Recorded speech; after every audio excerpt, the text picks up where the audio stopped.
اشراده لوکر कर रहे हैं ये سلام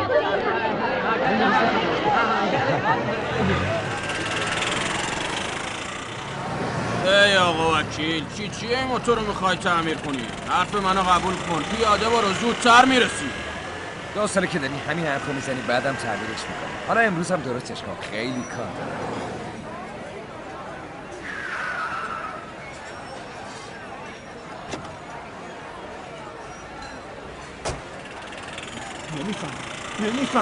نمیفهمم اینا چیه گذاشتین جلوی مغازه من مگه نمیبینیم با این کار جلوی رفته آمده مغازه‌مو گرفتی آقا جون فکر کنم تو تازه اومدی اینجا به خاطر همین داد و فریاد رو انداختی 5 ساله که ما داریم اینجا کار میکنیم کار کنین عین جنسای ما رو میارین اینجا ارزونتر میفروشین اون وقت تازه جلوی مغازه من میگیرین زود باشین اینجا رو خالی کنین وگرنه پلیس خبر میکنم هی ما رو از پلیس نترسون ما مجوز داریم برو از بابات بپرس چی کار داری عواسی چی گفتم کی به شما مجوز داده کی به شما مجوز داده هی لازم نیست انقدر خودت عصبانی کنی حکومت همین منطقه مجوزشو دادن سلام آقا را سلام علیکم همه میدونن تو این منطقه هر کی هر کاری بخواد بکنه باید بره مجوزشو از آقا جانی و آقا دنی بگیره ببینم لعنتی چی کار می‌کنی؟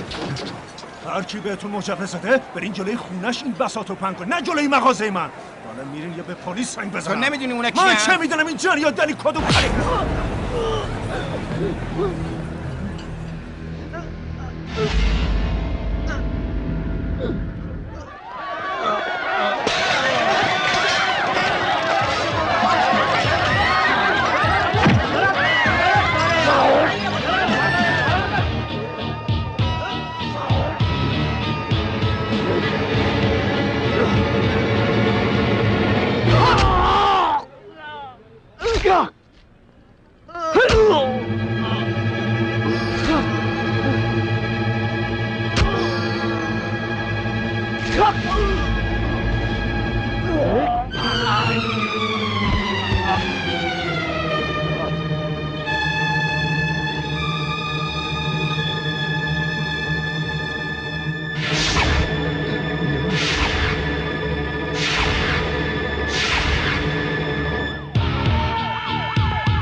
مگه اون چه گناهی داشت؟ واقعا که جالبه توی بازار جلوی چشم همه یه نفر رو کشتن اون وقت هیچ کس هیچی ندید خوبه خیلی خوبه گروهبان جسد رو برای کالبد کافی بفرست پزشک قانونی ببخشید آقای بازرس بله اسم من هریش باتر است من دیدم اون پسره رو کشت حاضرم شهادت بدم هی آقا ایشون به زور اومده تو آقا من بی تقصیرم چرا تو باز داشتی؟ این دیگه کیه؟ را بیافتین ما رو کجا میبرن؟ آقا جانی دستور داده شما رو ببرن پیشش حرف نباشه را بیافتین دیگه موضوع پولا نیست تو چرا نمیفهمی؟ موضوع آبروی من و افرادمه ما اینجا برای خودمون کسی هستیم مردم این منطقه به ما احترام میذارن از ما میترسن اون وقت توی عوضی از خونه دزدی میکنی تو به چه جرأتی اونا رو دزدیدی نگاه به چه جرأتی باش حرف بزن به چه جرأتی کثافت حرف بزن نگاه اینا کیه برادر این همون کسیه که علیه آقا دنی شهادت داده اسمش نامش باطله به خاطر شهادت برادر تو الان برادر من توی بازداشته دنی برادر منه ولی مثل بچه خودم بزرگش کردم اگه بلایی سرش بیاد قسم میخورم دودمان تو به باد بدم فهمیدی؟ آقا برادرم اشتباه کرده شما ببخشیدش تا حالا کشته شدن یکیو دیدی؟ این مثال هر کی به ما خیانت کنه باید مثل سگ بمیره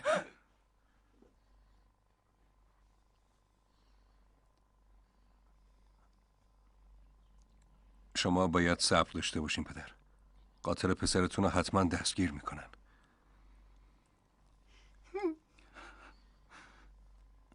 هریش لطفا اینجا رو امضا کن بله چشم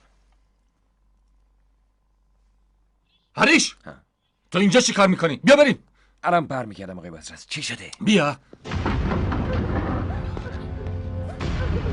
زود باش بریم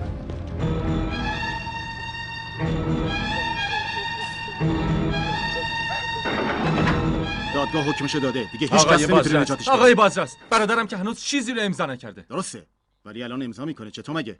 امضای اون هیچ ارزشی نداره. اون از لحاظ ذهنی مشکل داره. شما چی دارین میگین؟ یعنی خودتون نفهمیدین؟ بذارین الان صداش میکنم. هریش! هریش!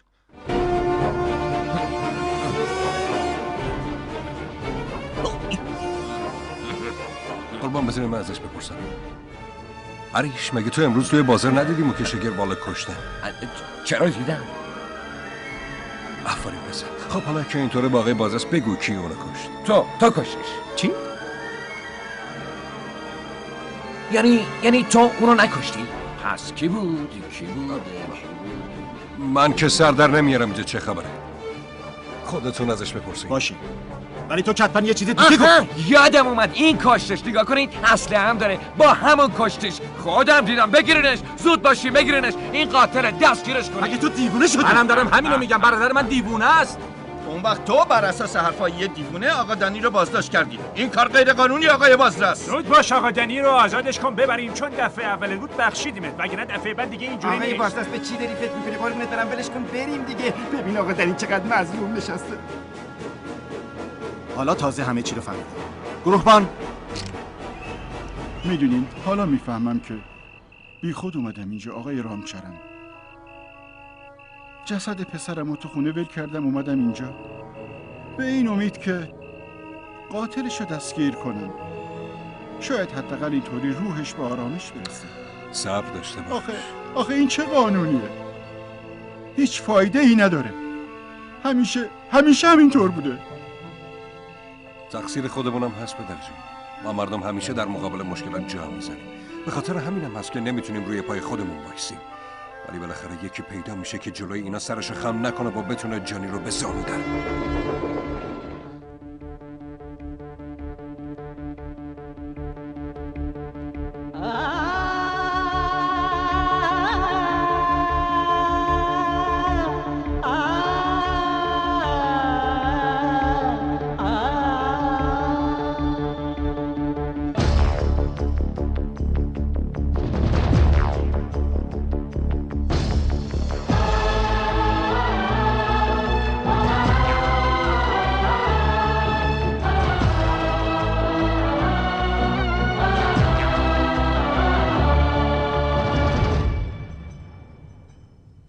खामोश जुबां बोझल्ला के मुश्किल में जान सहमी सांसें सारे चेहरे हैं डरे डरे जिंदा है लेकिन मरे मरे ऐसे गहरे सन्नाटे में ऊंची अपनी आवाज करे वो कौन है जो वो कौन है जो वो कौन है जो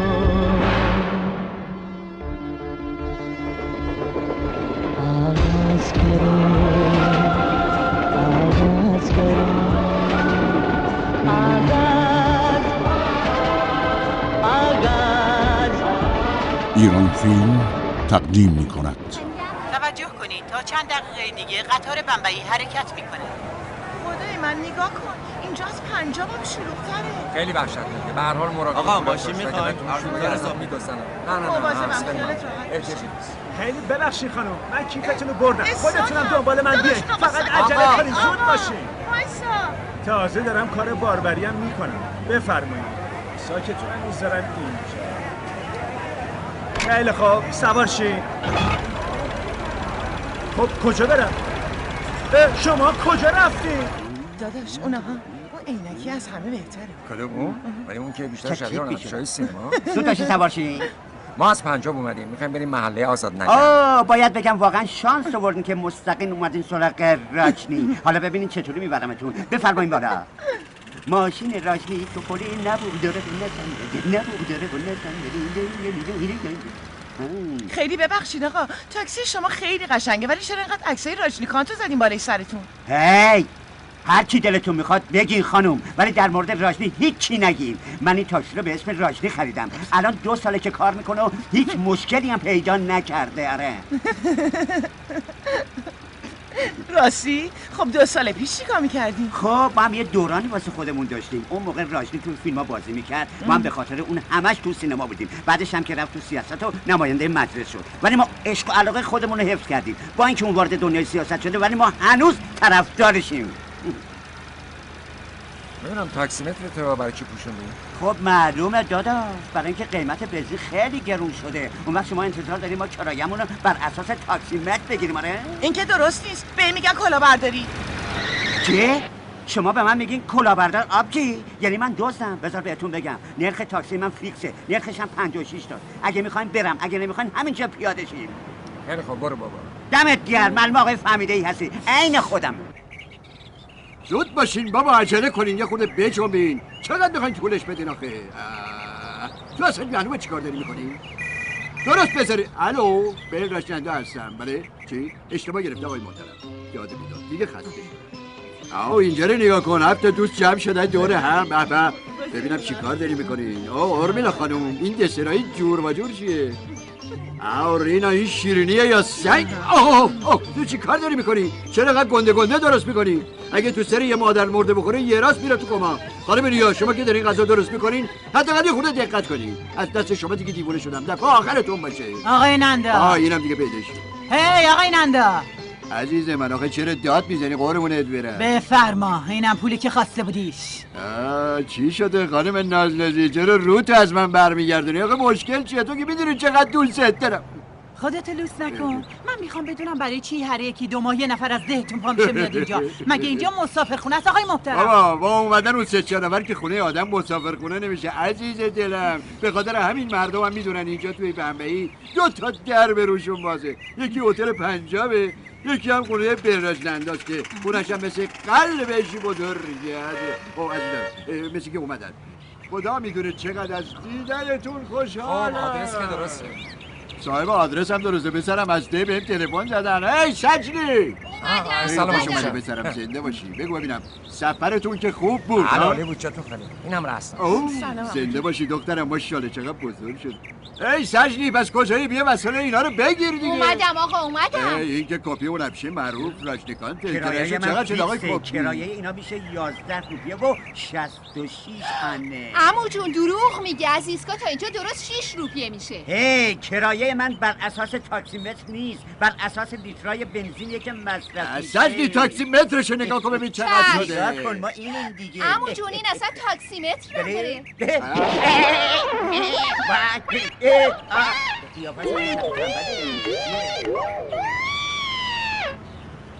شما که سوار شدین تاکسیمتر هم سر جاش بود. حالا که شما پیاده شدین اونم قیب بستده. زود باش تاکسیمتر منو پس بدید. تو که بر اساس لیترای بنزین پول میگیری، پس یه تاکسیمتر. زود باش تاکسیمتر رو پس بده، وگرنه به روش پنجابی کارت میگم.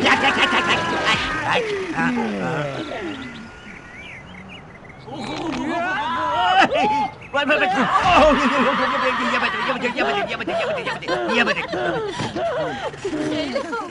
کرایه‌تو گرفتی؟ بله نقد بهش دادم. چرا موضوع رو جدی گرفتی؟ حالا من یه غلطی کردم، من داشتم شوخی میکردم. اگه نمیخوای 12 روپیه رو بدی خب نده، ولی تاکسی مترمو پس بده. تاکسی مترمو پس بده وگرنه به مامان نده. هیچ وقت سعی نکن از کسی پول زیاد بگیری، ولی از پولم که حقته نباید بگذاری. بگیر خیلی خوب، تاکسیمترشو بهش بده. بفرمایید. بیا آقا بگیر. اند خلافکارا. خیلی خوب بود پسرم، واقعا شیرین کاشتی. کاری رو که من تو این همه مدت نتونستم انجام بدم تو در از 5 دقیقه انجام دادی. بیا اینم خانم این خونه است، عین نان پاتیکر اون البشه. بعد آناقه بریم بهش سلام کنیم. بریم ببینم. سلام خواهر. خیلی خوب، خیلی خوب. بیشتر از این از خودش عکس العمل نشون نمیده. بریم پسرم اتاقتو بهت نشون بده. راستی آقای نندا، شما نمیخواین برین سر کارتون؟ سنجی اتاقشون رو نشونشون. خوب شد گفتی. خیلی خوب بچه‌ها، پس من میرم سر کارم، شما هم استراحت کنید. شب میبینمتون. خیلی خوب. سجدی برو اتاقشون رو نشون بده.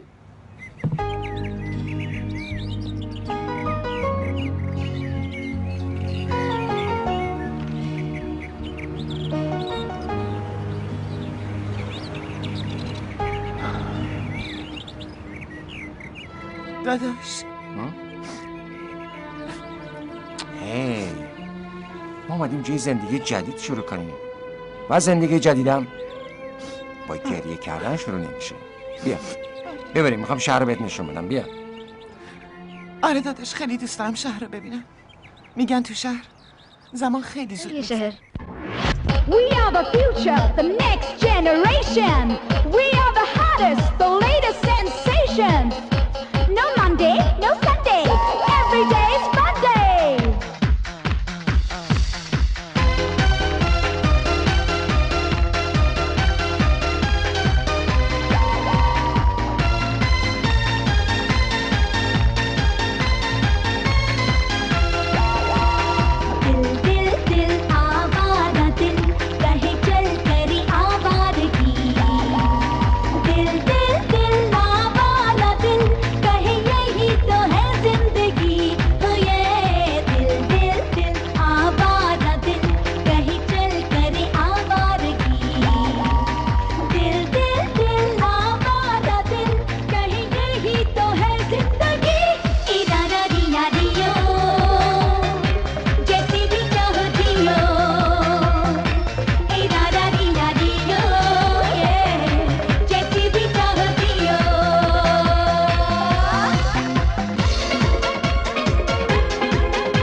कोई ऐसा दिन बता जो तेरा सिग्नल नहीं तोड़ा हो। फाइन भरते भरते तेरे डैडी परेशान नहीं हो जाते?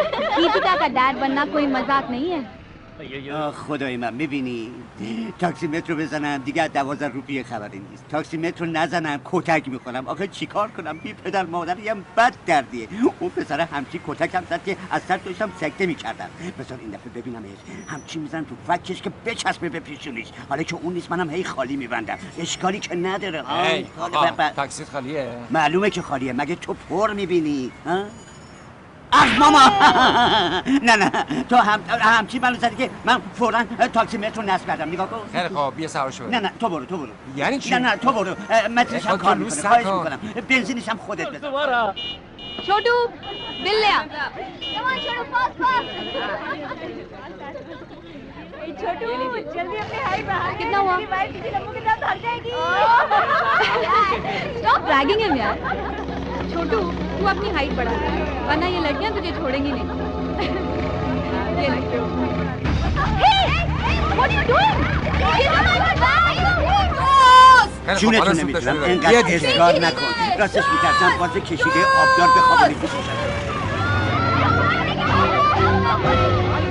بذار پاتو باز کنم نوکرت.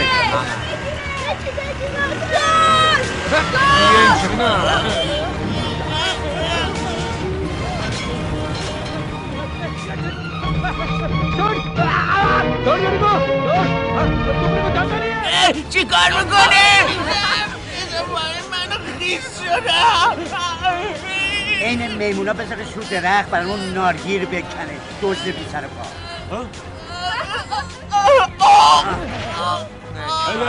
عاشق کیف خانوما. این کیف وردش رو بس فرار کنم. ای عوضی پاشو ببینم. तेरी तो बहुत दिन से तलाश की चल ये आप में से किसी का बैग है Yeah, it's mine. Thanks, Cece. You're great. They call me Gitika. नमस्ते चलेंगे آره بشین نوکرتم. اصلا کولت میکنم. بیا برو من چاکرتم. क्यों गीतिका? तेरा सीसी तेरे से इम्प्रेस नहीं हुआ? अरे पहली मुलाकात थी ना, इसलिए अलग ही इम्प्रेशन दिखा रहा था. अगली बार मिलने दे, उसे मैं दिखाऊंगी. Let's go. پسرم دیگه از این کارا نکنی با. امثال اون دخترا و دزدا تو این شهر خیلی زیادن. پسرم گفتین دیگه بعد از این خودت تو اینجور کارا دخالت نده. اصلا چطوری بیای تو شرکت خود من کار بکنی؟ آقای نندا موقع غذا خوردن حرف نمیزنم. یعنی اظهار نظرم نکنیم؟ خب بگو ببینم چی میگم. اگه بتونم برای رسنا توی یکی از کالج‌ها پذیرش بگیرم بعدش میتونم در مورد کار خودم فکر کنم. اون که مشکلی نیست. دختره میتونه همه کاراشو بکنه با تمام گرفتاری. ولی به محض اینکه پاش میرسه خونه شروع میکنه به تعریف کردن حوادثی که براش اتفاق افتاد. کجایی پدر؟ خدای من دخترم اومد. چی شده دخترم اومد؟ पुत्री Daddy! I love you, Daddy! Daddy! Oh, Daddy! क्या कमाल लग रही है क्या कमाल लग रही है باورت نمیشه امروز چه اتفاقی افتاده. واقعا حال میشه بخورم. میدونی امروز چه اتفاقی افتاد؟ یه دوست با موتور اومد کیفمو قاب کرد. पर भागा. वो इतना बड़ा रिस्क ले लिया उसने अच्छा थोड़ी रोटी खा लूं Dad, मैंने भी क्या स्टाइल से उसका पीछा किया, you know? क्यों खामखा इतनी तकलीफ उठाई पुत्र तूने थोड़ी रोटी खा लूं What are you saying, Dad? भला आपकी मेहनत की कमाई मैं उसे कैसे ले जाने देती? ओ वाह सुना नाना पाटेकर क्या बेटी के जज्बात है फिर بعدش معلومه دیگه. رسیدم بهش و مثل پرکو از رو موتور بلندش کردم و رو هوا نگرش داشتم. بعدش میدونی چی شد؟ بعدش معلومه دیگه زد زیر گریه و پلیس هم اومد و آقا دزده عذرخواهی کرد و پولا رو بهت پس داد طبق معمول. دقیقاً همینطوره. Tell me, ये सब आपको कैसे पता? فهمیدی؟ آخه میدونی درست همین اتفاق هم واسه گوین افتاده. گوین؟ آره. گوین کیه مادر؟ گوین پسر یکی از بهترین دوستای منه که از پنجاب اومده و با ما زندگی میکنه. همین الانم با ما سر همین میز نشسته. اینم آقای گوین. سلام सीसी, how are you? सीसी मिर्ची लग रही है क्या ये सीसी क्या है यार Oh come on Dad, CC यानी cool cat. एक बार दोबारा बता Cool cat? cool cat ओ cool cat तू अपने AK-47 को कब मिला यार जी आज शाम को चोर अरे आप खाना तो खाइए Dad. कभी बैठने को बोलती कभी खड़े होने को क्या है ना Dad, आज मैं इसे जानती हूँ. कल पूरा आजाद नगर इसे जानेगा और परसों पूरी बम्बई. अरे डैडी अगर हमारे कॉलेज में होता ना तो आज हमारा लीडर होता लीडर. और लीडर की बहन को एक कॉलेज में حالا میتونی واسه این نکنش پذیرش بگیری یا نه؟ گرفتن پذیرش که کاری نداره. خب حالا تو چه رشته‌ای میخوای؟ میخوام حقوق بخونم. حقوق؟ پس پذیرش از کالج خودمون میگیرم. 2 سود. دیدی؟ ببینم به این سرعت چطوری پذیرش دادن؟ حتما بر اونام یه داستانی سرهم بسه کرد. گوین، مگه تو فقط پذیرش نمیخواستی؟ چرا؟ خیلی خوب ببین رسنا به خاطر استعداد خودشون از پذیرش بگیره. خوبه؟ حالا دست بده. خداحافظ. به تو اصلا نمیشه اعتماد کرد. بیا رسنا. چی؟ اما از این دختره گیتیکا امروز. تو واقعا یه داستان براشون سرهم کردی که تونستی پذیرش بدی؟ پس چی خیال کردی؟ فکر کردی به این راحتی ها میشه از اون کالج پذیرش گرفت؟ مجبور شدم بهشون بگم که شما از سیل زده ها تو هستی. چی گفتی؟ میدونی اگه داداشم بفهمه اگه تو چیزی بهش نگی اون هیچی نمیفهمه. اگه اون یه روز منو واقعا بشناسه خودش برای دست دادن با من داوطلب میشه. بیاین بچه‌ها بیاین بریم. हाँ आ गई अभी इसको दिखाता हूँ मैं बराबर है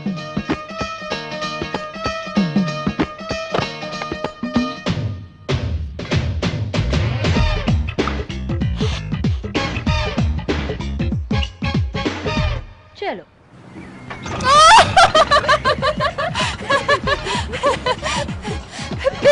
بریم سریعتر برو. دیوونه معلوم نیست چی کار میکنه. زود باش حرکت کن برادر. به من نگو برادر سچمی وگرنه بلافاصله خودمو فدات خدای من تو از کجا پیدا شد؟ تاکسی تو که اون یکیه. آره تاکسی من اونه ولی امروز دارم اینو میبرم. چطور ادا اصول خودت؟ هی کدوم ادا اصول؟ الان بهت میگم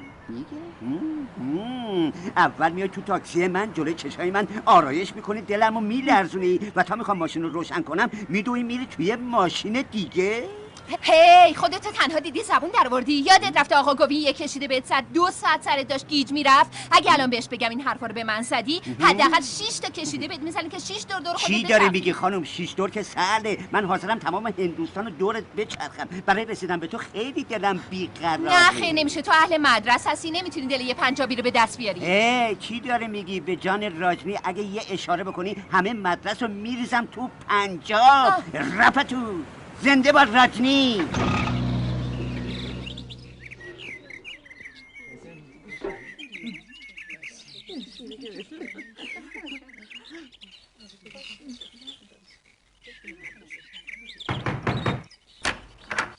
شما دوتا چیکار میکنین؟ یه ساعته که رسنا برای رفتن به کالج آماده است. بفرمایید. خواهش میکنم. معرفی میکنم رسنای پیشرفته و مترقی. دا دا دا دا.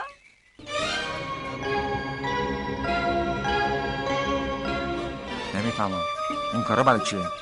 بله تقصیر من نیست داداش گیتیکا گفت الان اینطوری مده. آره یعنی چی؟ بهش میگی اینو بپوشه چون مده؟ از نظر ما لباس یعنی عزت و آبروی آدم، نه چیزی که بشه باش جسمو به نمایش گذاشت. برو تو لباس تو عوض کن. برو. چشم داداش. چی میگی گوین؟ آدم باید با مد پیش بره. الان دیگه این چیزا لازمه، ضروریه. اگه میتونی زود پذیرش بگیری مطمئن باش فقط به خاطر این مده. اگه میتونی تو کالج نمره های خوب بگیری به خاطر همین مده. اگه توی کار پیشرفت میکنی اونم دقیقاً به خاطر همین مده. گرفتن پذیرش و نمره خوب صرفا باید به خاطر استعدادت باشه، نه به خاطر پوشیدن اینجور لباسا.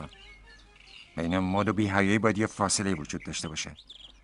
عفت زن گوهر با ارزشه. اینو هیچ وقت فراموش نکن. शर्मिंदगी भी उठानी पड़ती है.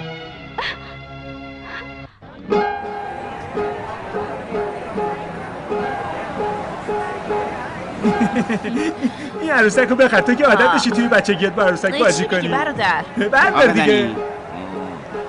نگاه کن همون آقا وکیل خودمونه. صداش کن. هی آقا وکیل بیا اینجا بیا اینجا.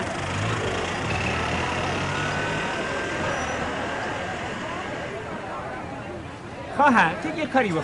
برو چیزی رو که میخوای پیدا کنه بخر تا منم کارامو انجام بدم و بیام. باشه من رفتم.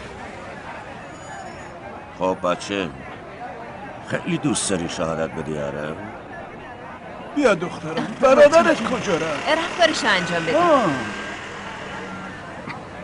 میخوام یه نمایش واسط بدم. نگاه کن. خیلی دوست داری علیه آقا دنی شهادت بدی؟ آره آی چیکار داری میکنی؟ برم کن عوضی از جون من. چی میخوای؟ برم کن. یکی به دادم برسه. برم کن. آقا دنی اگه چیزی میخوای بگو. آقا دنی خیالت راحت باشه من حقاتو دارم. هیچ اتفاقی نمیفته اصلا نگران نباش. چه آقا دنی اینجاست. الان 3 ساعته که اینجا رو بسته و رفته اون تو. هر کی جرأت داره بیاد جلو علیه آقا دنی شهادت بده. من که فکر نمی کنم همچین کسی تو شما پیدا بشه.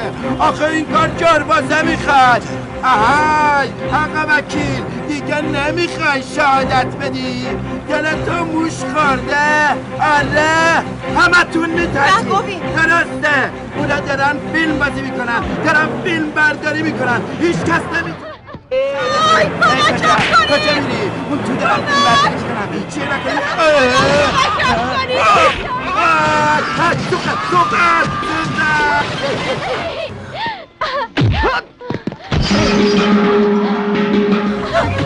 وقتی یه دختر اینطوری داد میزنه و کمک میخواد یعنی اینکه یه عقربی مثل تو میخواد نیشش بزنه.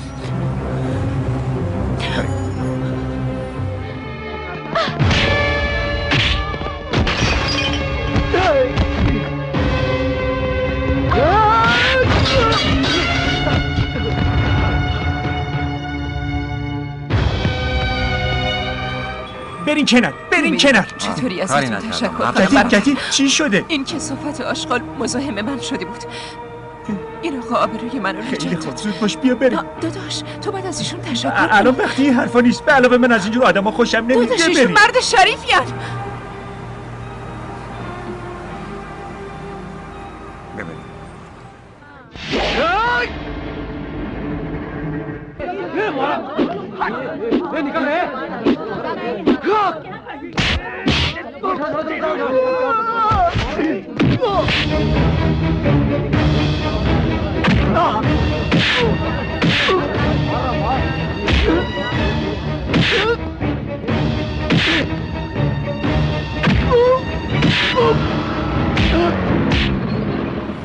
هی بله اینجا چه خبره؟ یه نفر داره آقا دنیو میزنه.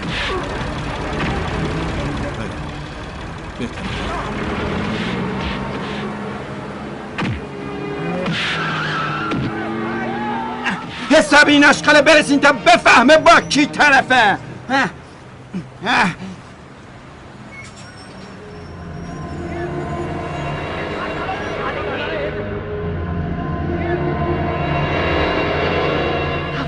این عوضی رو بکشین.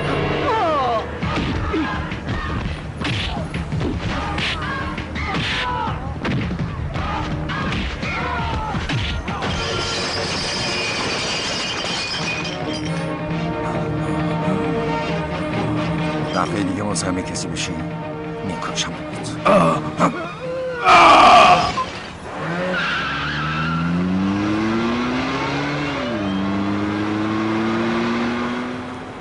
خیلی خوب بریم. خدا رو شکر یکی پیدا شد حساب اینا رو برسه. جوون تو کی هستی؟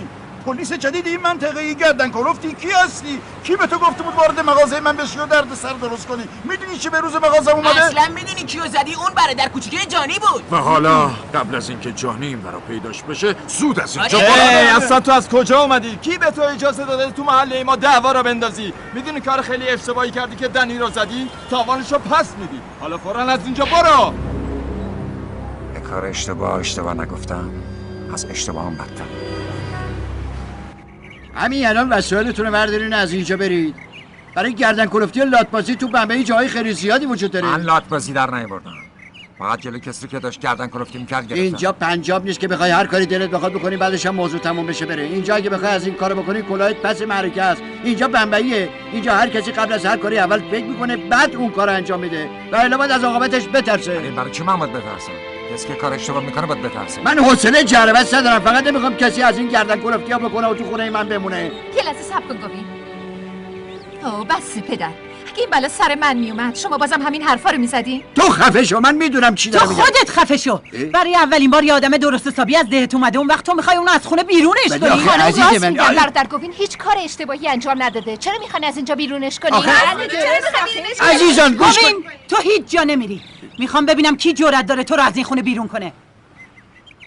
اصلا بابا به من چه ربطی داره؟ نگرش دارین. بفرمایید داخل هر چی میل دارین میل کنید. بفرمایید دیگه.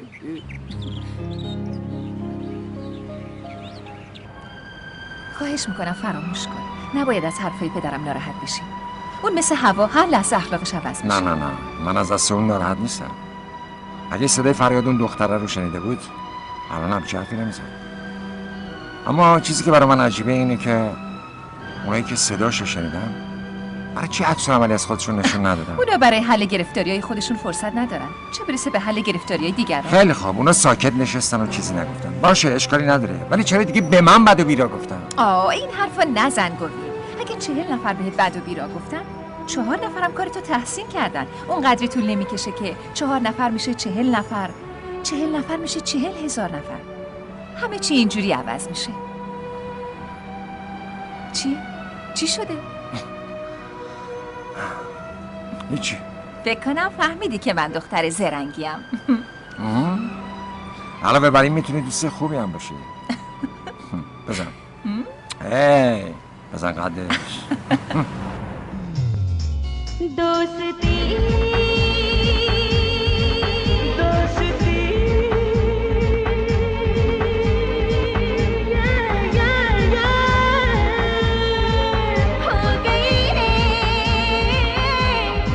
हो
रहा है अजब सा नशा, आ रहा है हमें तो मजा। क्या हंसी दिल लगी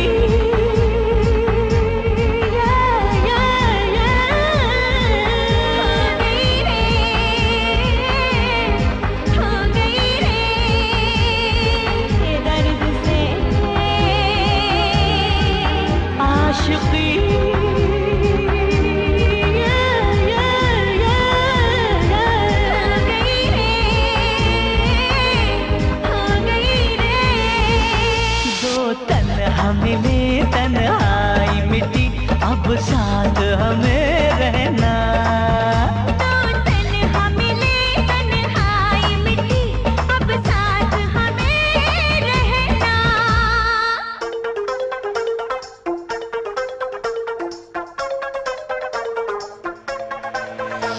समझने लगा जाने जा तेरी खामोशियों की सुबह,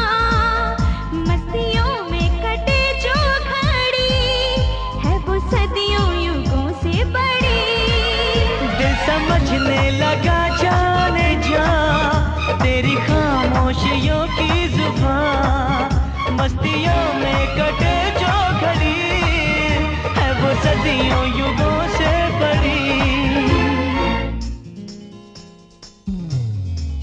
मैं तेरी चांदनी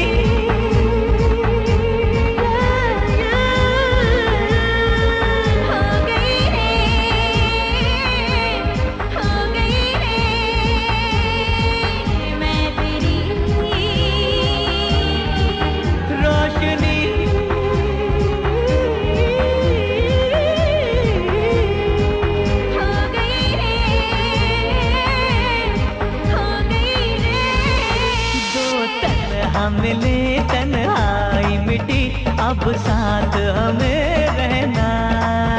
तो तन्हा मिले तन्हाई मिटी, अब साथ हमें रहना।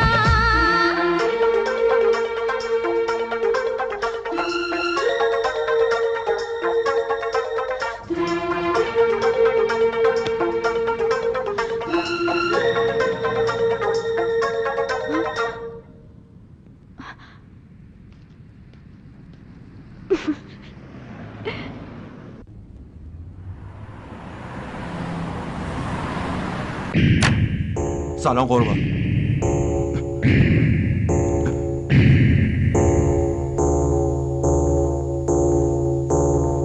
کاری کیه؟ کی جرأت کرده برادر منو به این روز بندازه؟ یه نفر که تازه اومده اینجا، قبلا ندیده بودمش. اگه جدیده با دنی پس چه مشکلی داشت؟ خب راستش حقیقت اینه که آقا دنی یکم سر حال بود، یهو پیله کرد به یه دختر. خب چه اشکالی داره؟ اشکالش این بود که اون بدش اومد. چه نسبتی باش داشت؟ خواهرش بود؟ نه آقا دنی به خواهر اون حتی نگام نکرد. راست میگم، باور کنی. پس اون اشکال کثافت خواهر داره. خواهرش کجاست؟ خواهر گوین منم. چی شده؟ چی کار میکنی؟ جلوشونو بگیرید. چی کار داری میکنی؟ کاری نمیکنیم، داریم میبریمش. برو کنار، برو کنار.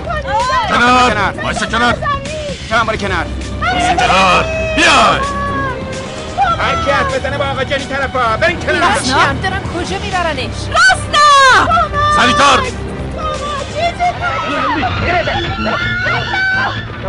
گوش کن خانم، اگه اونو میشناسی به برادرش بگو آدمای جنی بردنش. برو. چیزی پا!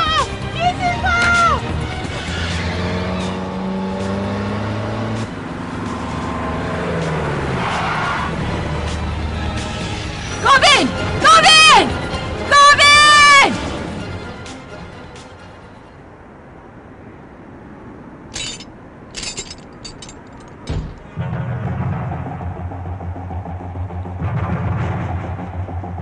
تا وقتی که تکلیفمو با برادرت روشن نکردم تو اینجا میمونی.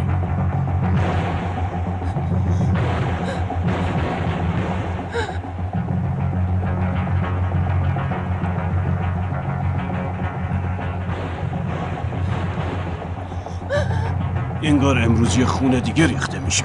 آقای پندیت برای شما که خوب میشه. از کفن و دفن این جنازه پول خوبی گیرتون میاد. بذاریم ببینم مرد واقعی کیه. اینه یا اونی که میخواد بیاد؟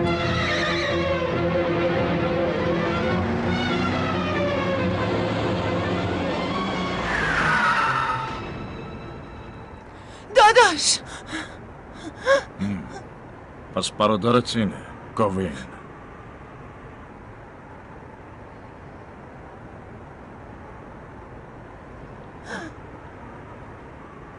رسا بیا میبریم خونه.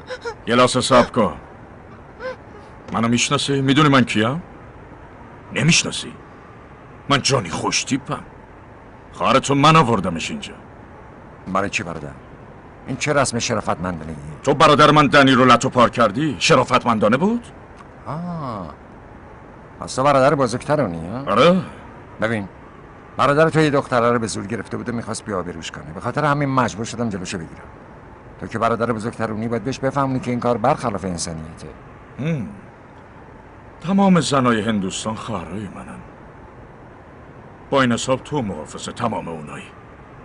و هر کی اذیتشون بکنه تو میزنیشون، درسته؟ چطور؟ یعنی این خواهرای دیگر اون خواهرای تو نیستن؟ گیرم که نباشن. اون وقت اگه من خواهر تو رو اذیت کنم تو منم میزنی آره؟ خیلی خب بیا بریم.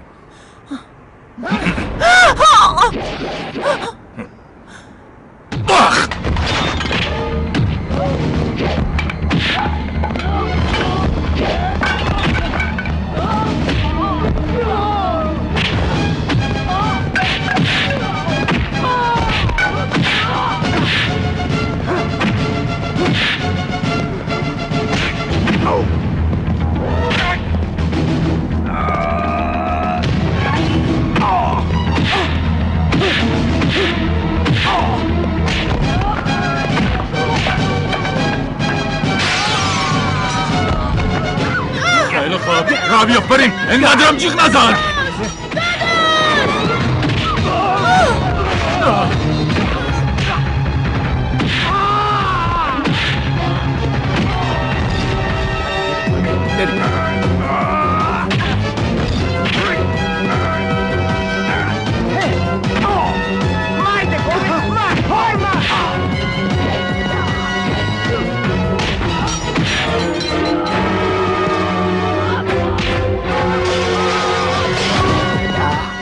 من عاشق مردای قوی‌ام.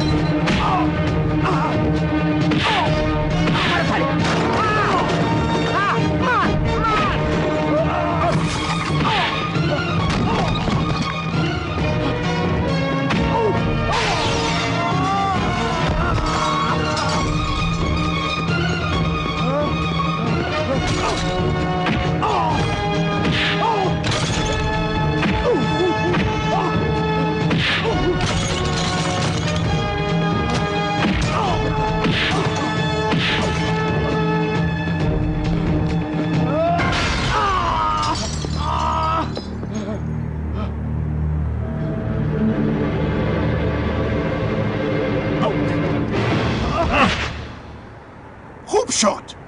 همچین آدمایی رو باید به این روز انداخت. من فکر میکردم تو آدم شریفی هستی و میتونی به برادرت درس اخلاق بدی، ولی تو از اونم عوضی تری. نه تنها عوضیه بلکه بیشرف هم هست. صبح تا شب مردم رو میترسونه، خانواده منو تهدید میکنه که سفر. یادت منو مجبور کردی خودم به دیوونه که بزنم. یادت عوضی از ما هفتگی میگیره و صرف خوشگذرونیش میکنه. این درسته؟ این از گدا هم بدتر از گدا. تو ده ما همچین آدمایی رو لخت و کشل میکنن و تو کوچه ها میگردونن و مثل گدا ولش میکنن تا درس عبرتی بشه برای بقیه.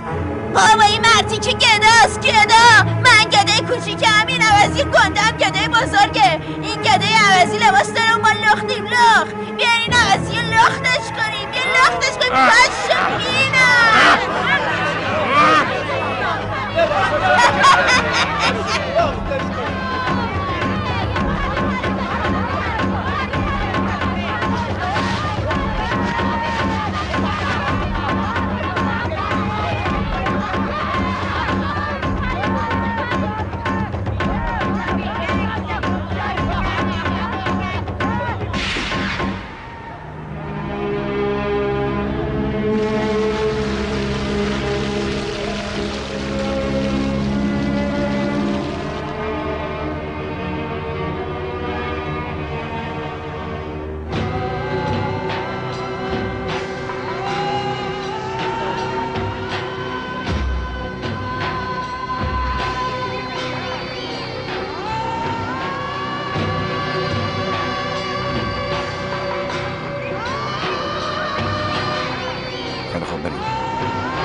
رسیدی.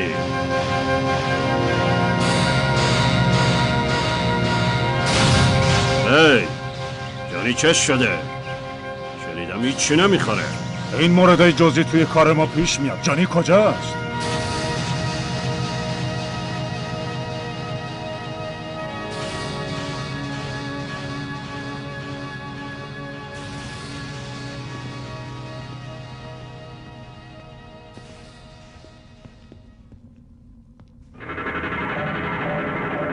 ای جانی چی شده؟ چرا مثل بچه کوچیکا گریه میکنی؟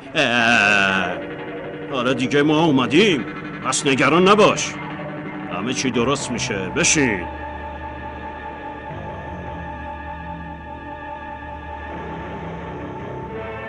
ببین جانی، دشمنی بین خودمون سر جاش، ولی اگه یه نفر بخواد از بیرون بیاد و توی کارمون دخالت کنه، هممون با هم متحد میشیم و نابودش میکنیم. اون بچه میمون که جلوی همه تو رو زده و اون بلا رو سرت آورده، در واقع به ما اعلان دشمنی داده. بنابراین حالا ما هم جلوی چشمای همه اون عوضی رو میفرستیم اون دنیا و کاری میکنیم که بقیه از نفس کشیدن بترسن. حالا غذاتو بخور. آره بیا غذاتو بخور. اون هنوز کریم خانو نشناخته.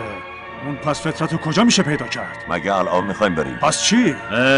کار امروزو نباید برای فردا گذاشت. الان میریم حساب اون آشغالو میرسیم.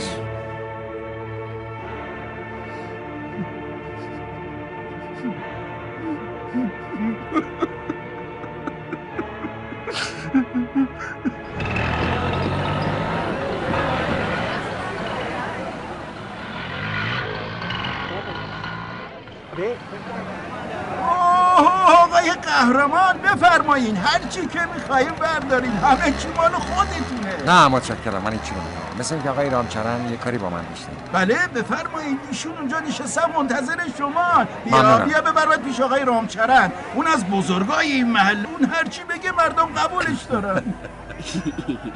سلام، من گاوین هستم. مثل اینکه با من کاری داشتی. میشناسمت.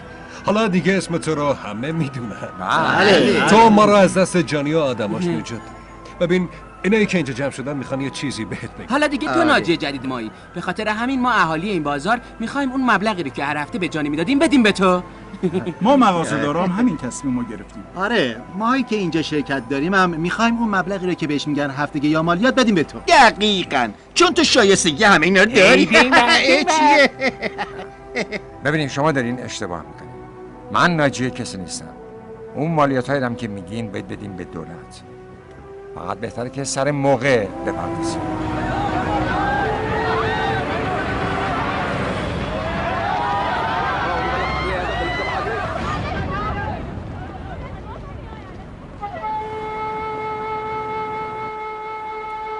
اون سگه کجاست؟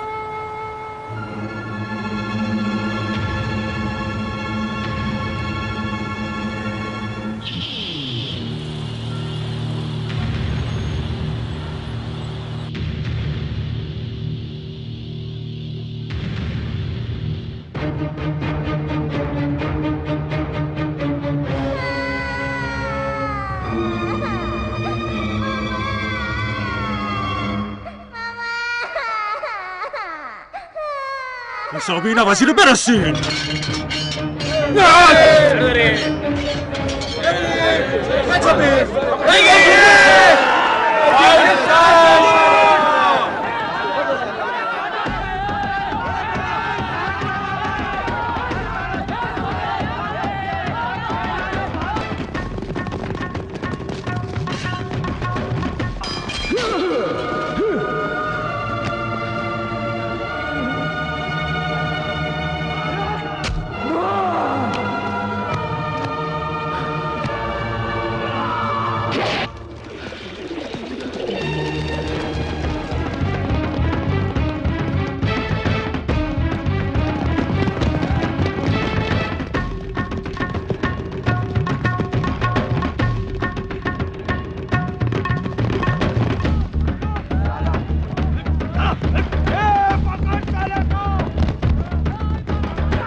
میکشمت سگ عوضی. بگیرین این عوضی رو، بگیرین. این اشغال رو بکشین.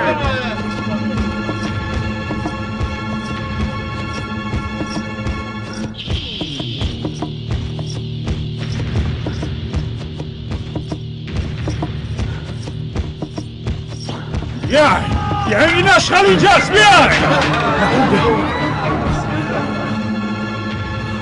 تو خیلی ما رو دوندی، پس بزن، خیلی.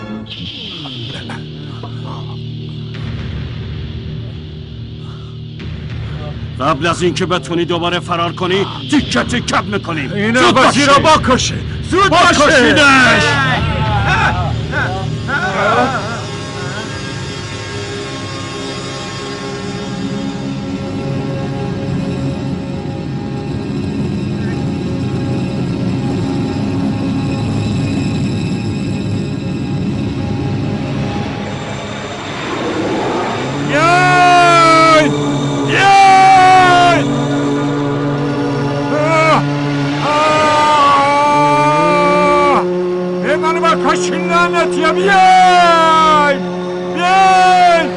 بیای منو بکشید کثافتا، بیای بکشینش.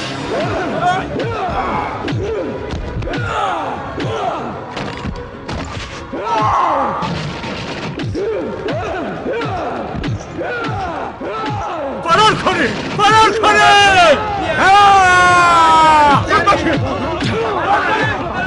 فرار کنی کثافت.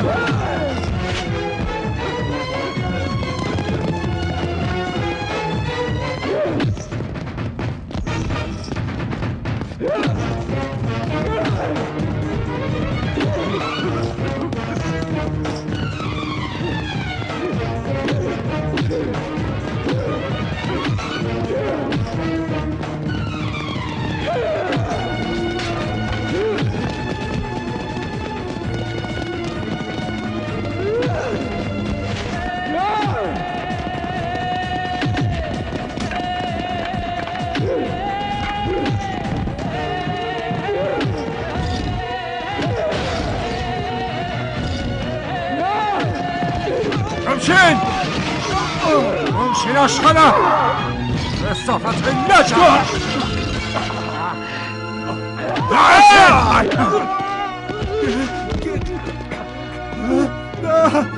کثافت تو لجنی اشغاله، میکشمتون، میکشمتون کثافت ها،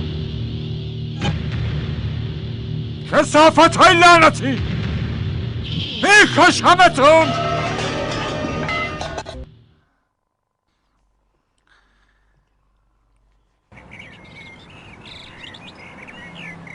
گوین، از اینکه دوباره توی خونه میبینمت خیلی خوشحاله. خب خدا رو شکر که آخرش به خوبی تموم شد. خب حالا که حالت خوب شده بگو ببینم میخوای چیکار کنی؟ راستش میخوام یه کاری رو شروع کنم. اتفاقا میخواستم در موردش با شما صحبت کنم. तो ऐसा करते हैं, मार्केट चलते हैं, बाकी लोगों से भी पूछ लेते हैं. ये कौन है? नंदा साहब के कोई रिश्तेदार लगते हैं, लगता है पंजाब से आए हैं. ओए नंदा, भाई शाम को बराबर गाड़ी चला के बाड़ा लेके आने का, ठीक है? ठीक है. हाँ नंदा, ओए नंदा टकले, ओए नंदा, नंदा.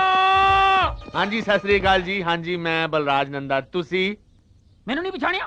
नहीं जी मैं ਤੁਹਾਨੂੰ नहीं पछाणिया. तुसी कौन हो? ओ मैनू नहीं पछाणिया? नहीं जी मैं ਤੁਹਾਨੂੰ कह रहा मैं ਤੁਹਾਨੂੰ नहीं पछाणिया. ओए नंदा तू हो गया अंधा, तू मैनू नहीं पछाणिया. ओए छड्डो, मजाक न करो. ओ सजनी किते? सजनी, सजनी, सजनी. हाँ ओ सरदार जी रुको तुसी. ओए सजनी, ओए सजनी, ओए सजनी. ओ की हाल है ਤੁਹਾਡਾ? ਕੀ ਹਾਲ है? सरदार जी पागल हो गए, की कर रहे हो तुसी?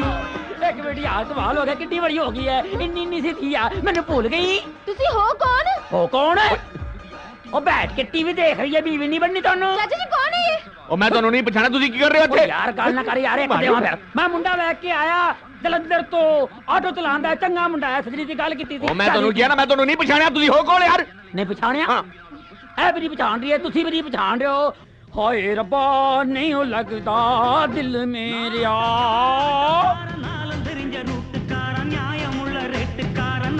ਸਜਣੀ ਦੇਵਾ ਦੇਵਾ ऑटो वाला ऑटो वाला ऑटो वाला ऑटो वाला ऑटो वाला ऑटो वाला अयो देवा सरदार जी मैं तो पहचान लिया हाँ जी ऑटो वाला सजनी पुत्र तू बाहर जा मैं सरदार जी की खातिर करांगा हाँ जी दरवाजा बंद सरदार जी आ रहे फिक्र मत करो ऑटो ओ जी ऐ दरवाजा भी बंद लो जी होगी खातिर ऑटो वाला हाँ जी आओ जी लो जी मद्रासी सरदार जी आओ जी ए ओ तड़ी ए तेरी सजनी लाना है सरदार बन के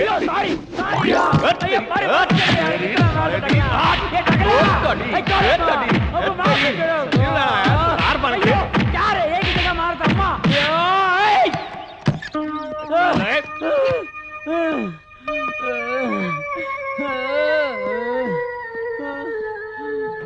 तेरी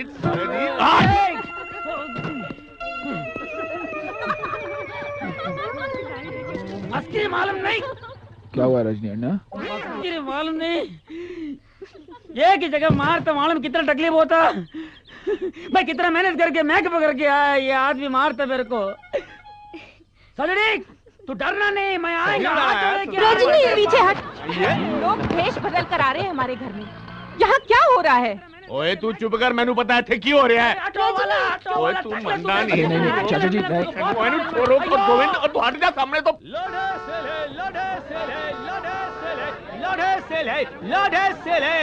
लोडे आए भाई जी इधर आइए और जो वाला अंदर 200 का मिलेगा ना इधर 50 रुपए का पड़ेगा आइए जल्दी आइए बोने की आइए जल्दी आइए क्या बोला तू मेरी दुकान के सामने ठेला लगा के ऊपर से मेरा ही ग्राहक तोड़ता है चल हटा यहाँ से अपना ठेला ए ठेला इधर ही रहेगा तेरे को जो करना है कर ले हाँ बोले बहन जी वो सब झोनी के दम पे था अभी उसका बाप भी कुछ नहीं कर सकता देखता हूँ तेरा ठेला यहाँ कैसे रहता है ए चल जा अंदर बुढ़ा क्या बोल दे रहा बे साला जॉनी इधर हो ना हो हम लोग इधर ही धंधा करेगा लफड़ा मत कर बहुत भारी पड़ेगा तेरे को क्या बात है भाई क्या हुआ میشنوی چی میگم؟ چه شده؟ اینجا به طور غیر قانونی کار میکنین؟ تازه ما رو تهدیدم میکنین؟ ما همه اینا رو جمع میکنیم हमारा ठेला तोड़ा तो तुम्हारी दुकानें भी तोड़ेंगे हम लोग तेरी यही हिम्मत तू हमारी दुकान तोड़ेगा धमकी देता है तू ऐसा ही समझ बुढ़ाओ थोबड़ा तोड़ूंगा साहब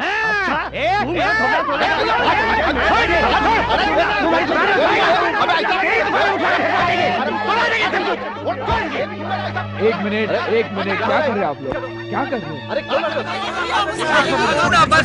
میبینیم چی کار میکنن چیکار دیگه باید بکنیم داریم کارمون رو میکنیم چی میخواین همه چی ارزون میفروشن و کاسبی ما رو خراب میکنن آره آقا ساکت باشین شما بگین آقا ایران چرا اگر اینطوری باشه ما چطور میتونیم تو مغازه آقای محترم اینطوری هیچ کس نمیتونه کار کنه باید یه راه حلی برای این موضوع پیدا آره آقای گوبین شما یه چیزی بگو آره پسرم همونطور که اون جانی رو از اینجا بیرون کردی این مزاحما رو एक मिनट बात सुनो रुक जाओ देखो गोविंद कोई ना कोई हल निकालेगा हाँ? लेकिन आप सबको भी उसकी बात माननी पड़ेगी बोलो मंजूर है मंजूर है रामशरण जी मैं तो इनकी मदद के लिए हमेशा तैयार हूँ लेकिन इस समस्या का हल इतना आसान है गोविंद अब कोई ना कोई रास्ता तो निकालना ही होगा वो कहते हैं میگن خواستن توانستن بله همینطوره این تصمیم خیلی خوبیه گوین اگه تو بهشون بگی نه بهتره بهتر شما گوش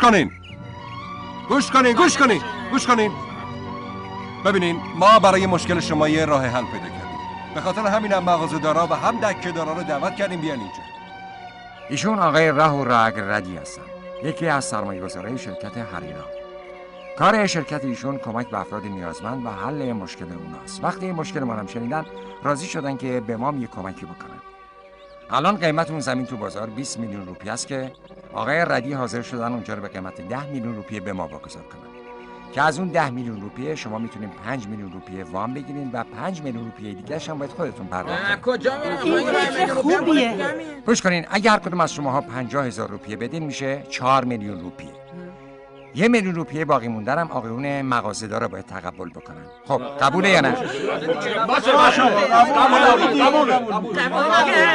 و چون این راه حل و گوین برامون پیدا کرد، بنابراین من پیشنهاد میکنم اسم این بازارم بذاریم بازار گوین.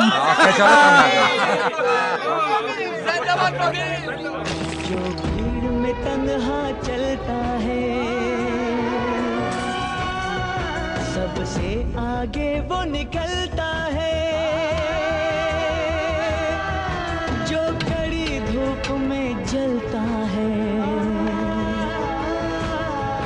वो ठंडी छांव में पलता है जो होता सच्चा अभिमानी वो देता है हर कुर्बानी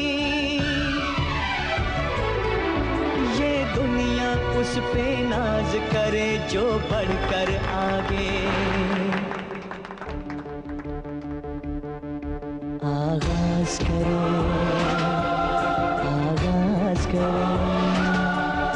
आओ मिलके आगाज करें।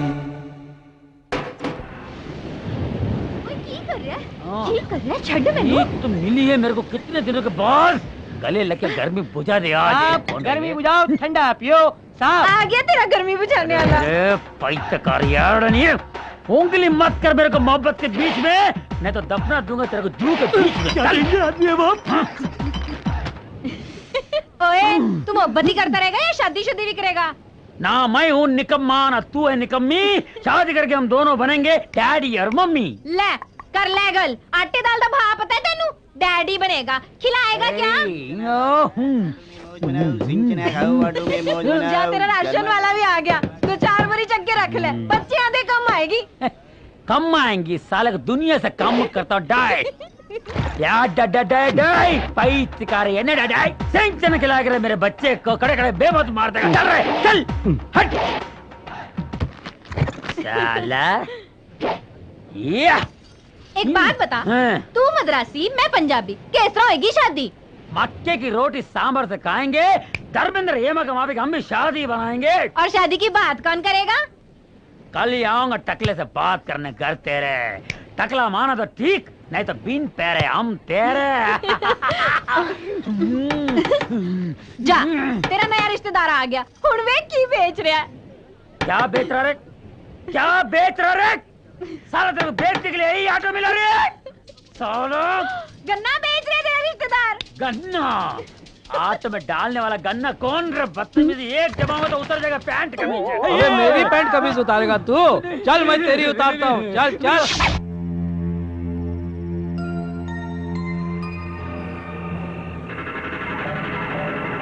تو اینو برده بودی اونجا؟ نه اون منو گول زد برد اونجا. هر چی میپرسم جواب اونو بده. تو برده بودیش؟ نه من بردم رانندگی بشه. ساکت باش. هیچ بد. پس میخوای باهاش ازدواج کنی ها؟ ها؟ بله. فکر میکنی با این خوشبخت بشی؟ خیلی خب تو میتونی اینو خوشبخت کنی؟ اگه همینطور ساکت باشه آره میتونم. دهنتو ببند. नमस्कारम वणक्कम स्वागतम मुबारकम welcome to the Indian marriage.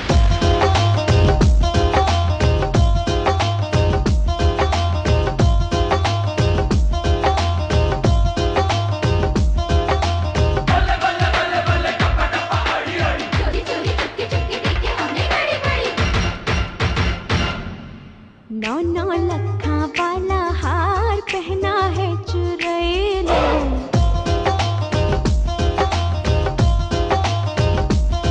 चूड़ी की कसम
मुझको सुरमा लगाए दो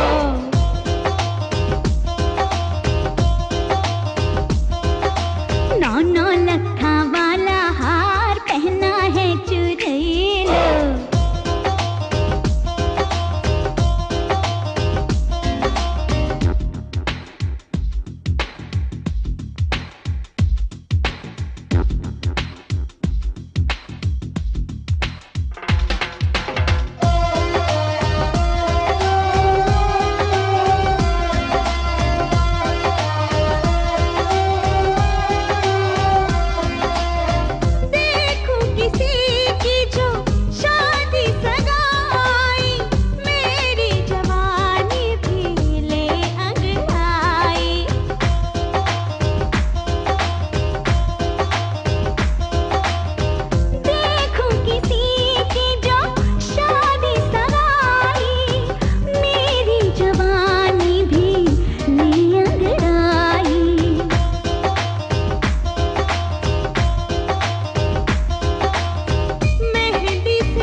बहना तुझको भेजूंगा दुल्हन में बनई को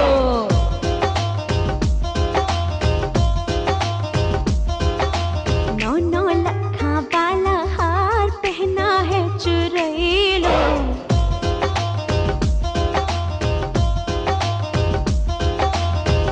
इश्क में पहला नाम आए माही का दूजा नाम सोनी सैयोनी सैयोनी सैयोनी हाय सैयोनी सैयोनी सैयोनी नौ नौ लखा वाला हार पहना है चुराई लो चूड़ी की कसम चूड़ी बोले दिल दे के दिल ले लो नौ नौ लखा वाला हार पहना है चुराई लो चूड़ी की कसम चूड़ी बोले दिल दे के दिल ले लो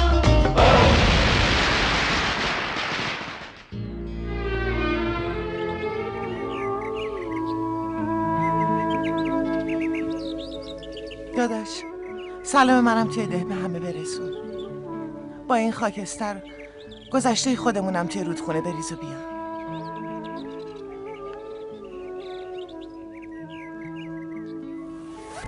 من و رسنا میخواستیم باهات بیایم ولی خب چیکار کنیم که از کالج بهمون اجازه ندادن آره میفهم منم خیلی دلم میخواست همراه شما بیام دو یه چند روزی خوش بگذرونم ولی چیکار کنم که سجنی تنهاست ای رجنی سجنی یکمی هم به فکر کارت باش مرد حسابی فهمیدی یا نه باشه کچه کار میکنی عمو جان با اجازه مواظب رسنا باشین خیالت کاملا راحت باشه حالا زود برو زودم برگرد بریم ما کار برید داریم. پسرم. اگه کارا همینجوری پیش بره بهتون قول میدم خیلی زود بازار کارش شروع کنه. رستوران من اون گوشه است مغازه منم اون وره مال منم اونجاست اونجا خیلی خوب ولی بذارین اول بازار تموم بشه بعدن جای مغازه ها رو تعیین میکنیم. پلیس همینجاست. میکنیم بی نظیر میشیم ایشکیه گرده باید خانه چی شده؟ شما نمیتونین اینجا بازار درست کنین. این کار غیر قانونیه. همه اینا رو باید خراب کنیم. آره جناب بازرس ما این زمین از مالکش یعنی آقای راهو رگردی خریدیم. آره آقای محترم راهو رگردی دیگه کیه؟ مالک این زمین منم چند دور دولانی اینم اسنا قربان شما دارین اشتباه میکنین. گاوین خودش برد 5 میلیون روپیه به آقای راهو داد. ببین یه کسی سرتون کلاه گذاشته زمین 20 میلیون روپیه‌ای رو 5 میلیون به شما فروخته. کلک بزرگی اصلا مگه میشه؟ اصلا مگه این امکان داره؟ من چیزی نمیدونم جناب بازرسی زمین رو تخلیه کنید. شما بفرمایید برید تو ماشین بشینین ما اینجا رو تخلیه میکنیم. خیلی خوب زود باشین. شروع کنید.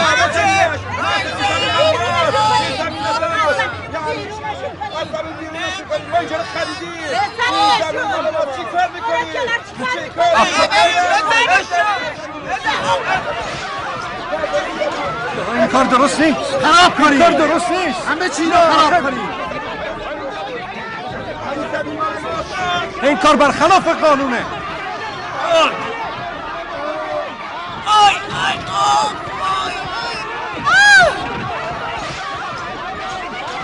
بسیم هر کی مقاومت کرد بزنی بره تو فوراً برو دنبال راه و رگردی عجله کن برو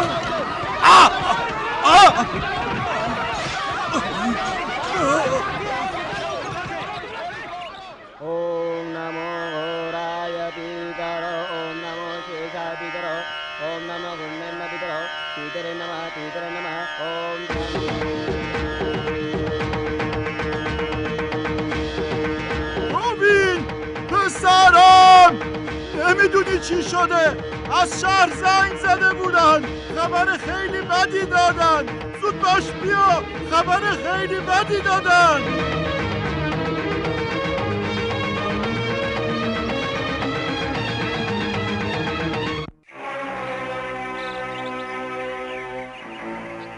چرا اینجوری شد؟ چرا این اتفاق افتاد؟ زمینمون از دستمون رفت، پولامون از دستمون رفت، حالا چه خاکی به سرمون برسیم؟ جی رفته دنبال راه و رگردی که بیارتش اینجا. صبر کن الان پیداشون میشه. آخه تا کی؟ آقای رامچران بیچاره شدیم آقای رامچران. نه راه و رگردی اونجاست و نه شرکتش اصلا هیچ کس اونو نمیشناسه. خیلی ناراحت شدم شنیدم پولای شما آدمای فقیر بیچاره رو خوردن. جیگرم براتون سوخت. نه از راه و رگردی خبریه، نه از شرکتش، نه از پولا. عجیب اینه که گوین برده پولا رو به اونا داده. الان خودش هم غیبش داده. تو حق نداری به گوین تهمت بزنی. دیگه هیچی برامون نمونده. حالا که خونه ما رو ریختن ما خونه اونا رو بریم خونه گوین. خیلی خوب شما برید خونه گوین، منم به پلیس اطلاع میدم. بلاشیم بریم خونه گوین بیای بعد گوین رو پیدا کنیم بیای بیا فکر نمی کنم دیگه مشکلی وجود داشته باشه. با اجازهتون من دیگه میرم. آقای وکیل این اجازه رو فقط رسنا میتونه بهتون بده. بیاین ببینید چه خبر شده. همه ریختن تو خونه. چی باشی؟ بیاین ببینید چه آدم‌ها. شما اینجا وایسین ببینم چی شده. چه خبر شده؟ آخه چی شده؟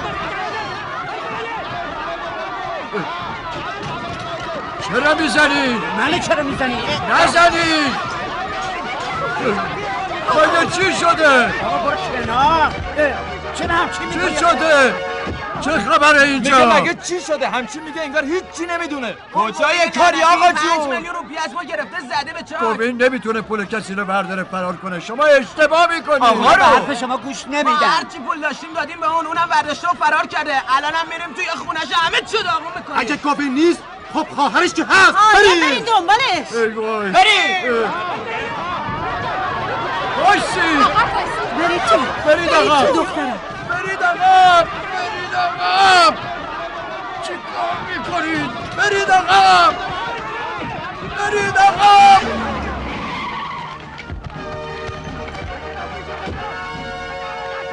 برین کنار، اینجا چه خبره؟ برین کنار ببینم زود باشین.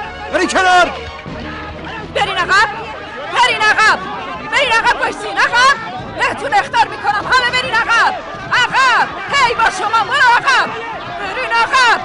عقب. زود باشین. برین عقب. برین بیرون. ما که دیوونه شدیم. گوین دزده. برین عقب. گوین دزده. اون مرد پاکو درستیه. تو که میدونی گوین دزده. آره میدونم. این تهمت خطرناکه. برین عقب. برین عقب. بهتون اخطار میکنم. برین وگرنه شلیک میکنم. عقب باشین. برین عقب وگرنه شلیک میکنم. نه نه برادر من دوست نیست. خجالت بکشید نمک نشناسم. برادر من دوست نیست. بسه دیگه. شماها در مورد برادر من چی میدونین؟ چی میدونین؟ هیچی. من الان بهتون میگم برادرم چجور آدمیه. اگه بعد از اون بازم فکر کردین اون کار اشتباهی انجام داده بریم بکشینش. شما میگی 5 میلیون برداشته؟ ولی اگه 50 میلیون هم بود بازم با اون دست نمیزد. شما هیچی نمیدونین. من بهتون میگم برادرم چجور آدمیه. گفت این کارهایی برای دیگران انجام بده که مردم برای نزدیکترین کسشون هم نمیکنن. راستی هیچ میدونی شیر این دهکده خیلی عالیه. آه داداش در خدمت. حالا 2 تا لیوان شیر بهمون بده ببینم. سر شیرم توش بریز. فقط یکم عجله کن. همین الان خوشمزه و داغ. خواهش میکنم بهم کمک کنید، زود حرکت کنید. خانمم بارداره، باید زود برسونمش بیمارستان. ببین آقا جون، این اتوبوس نیم ساعت دیگه حرکت میکنه. این قانون حرکت اتوبوس است مگه نه؟ ای بابا، اول میریم مشکل درست میشه، میمونیم، بعدن بریم باز مشکل درست میشه. همش مشکل و سخته. ببین تو الان برو نیم ساعت دیگه بیا. تا نیم ساعت دیگه اون میمیره. خب ما چیکار کنیم داداش؟ ما کارکنای وفادار دولتیم، قانون رو باید رعایت کنیم یا نه؟ آقای گوبی ببینم حالا واسه چی رفت پیش اون بیشتر از ما پایبند قانون و مقررات مرد حسابی. آقای گوبین ببین زنم چطور داره درد میکشه، حالش اصلا خوب نیست. اگه فوراً نرسونمش بیمارستان ممکنه دستم بره. حرف شما رو همه قبول میکنن. خواهش میکنم شما به این راننده و شاگردش بگیم همین الان راه بیفتن. آره حرف شما رو گوش میدم. ببین حرف تو کاملا درسته، ولی هر چیزی یه قاعده و قانونی داره. مگه اینطور نیست بچه‌ها؟ پس چی؟ ولی هر چی بهش میگیم نمیفهمه. گوش کن، تو یه کاری بکن. برو پیش زنت بشین تا چند دقیقه دیگه اتوبوس حرکت کنه. برو. حرف من باور کن. برو. صبر داشته باش دخترم. بدجوری داره درد میکشه، تو رو خدا یه کاری بکن. شما فکرشو نکنین، الان یه کاری میکنم. عجله کن. ولی خب چقدر شد؟ 2 روپیه و 12 آنه. آره فهمیدم. چی؟ ببینم از این شیر که به کسی ندادی؟ فقط به اون 2 تا برادرمون دادم. شما از این شیر خوردین؟ آره چطور مگه؟ ای بابا تو این مارمولک افتاده بود. بعد چی از این خوردی؟ مارمولک افتاده بود. آخه این چه کاری آخه من که ندیدم، حتما یواشکی افتاده به کسی هم ندادم، فقط این 2 تا خوردن. والا به هیچ کی غیر از این 2 نفر ندادم. خدا. جریان چیه؟ شما دارید چیکار میکنین؟ بارکلت با زود بریم. نه هنوز نیم ساعت دیگه مونده. بذار ما بریم وگرنه میمیریم. مگه شما کارکنای وفادار دولت نیستین؟ اگه شما قانون رو نقض کنین پس دیگه کی باید قانون رو رعایت بکنه؟ بله اتوبوس سر وقت حرکت. تا نیم ساعت برای نیم ساعت چه برای سرمون اومده. خوبه، پس به خاطر خودتون از این قانون رو بشکنین، ولی به خاطر اونا نه. خیلی خوب بابا، خیلی خوب. اونا رو میبریم. بیاین سوار شیم. خیلی خوب گوش کنید. راستش تو شیر مارمولک نیفته. من بهتون دروغ گفتم. ولی بهتر اونها رو هم با خودتون ببریم. باشه؟ بریم سوار شیم. بریم بالا. برو کنار. یادتون باشه قانون و مقررات برای انسان که برای قانون و مقررات نیست. هیچ قانون و مقرراتی، هیچ کاری بالاتر از نجات جونی انسان نیست. میفهمید؟ بله فهمیدیم. هیچ وقت فراموش نمی‌کنیم. بریم. गोविंद, तुम सबके साथ तो इंसाफ करते हो, फिर मेरे साथ ही ऐसा क्यों कर रहे हो? उठो ना गोविंद, कितना सोगे? सोते रहोगे क्या? हाँ? उठो ना गोविंद, क्यों सो रहे हो? सो नहीं रहा हूँ, तुम्हारे साथ अपने सपनों की दुनिया में खो गया हूँ। मैं यहाँ आपके सामने बैठी हूँ और आप हैं कि सपने देख रहे हैं। उठो ना। मैं 2 महीने ट्रेनिंग पे जा रही हूँ और पुलिस ऑफिसर बन के वापस आऊंगी, पर तुम्हें तो कोई फिक्र ही नहीं है। तुम सपने देख रहे हो। उठो ना। और क्या, कल तुम चली जाओगी, उसके बाद क्या करूँगा? सपने ही तो देखूंगा ना। बस कुछ ही दिनों की तो बात है, ऐसे ही गुजर जाएंगे। मैं यूं गई और यूं आई, तुम देखना। और हाँ, लौटते ही सीधा स्टेशन से तुम्हारे घर आऊंगी और शादी करेंगे। क्या बात है, मेरे मन की बात तुम्हारे मन ने कैसे जानी? एक जो है। मैं आज बहुत खुश हूँ गोविंद, अपनी सपनों की दुनिया में मुझे भी ले चलो ना।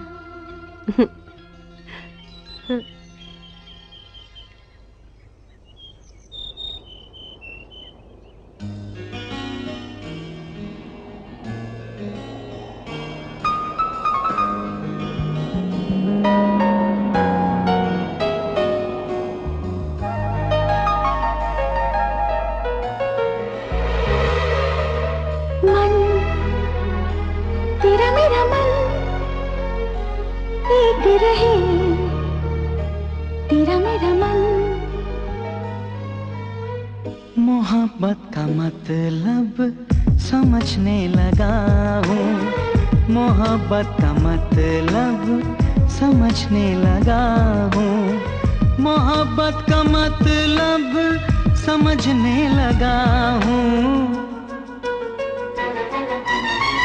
मैं दिल बन के तुझ में धड़कने लगा हूँ, मैं दिल बन के तुझ में धड़कने लगा हूँ। मन तेरा मेरा मन एक रहे, तेरा मेरा मन। मोहब्बत का मतलब समझने लगी हूँ, मोहब्बत का मतलब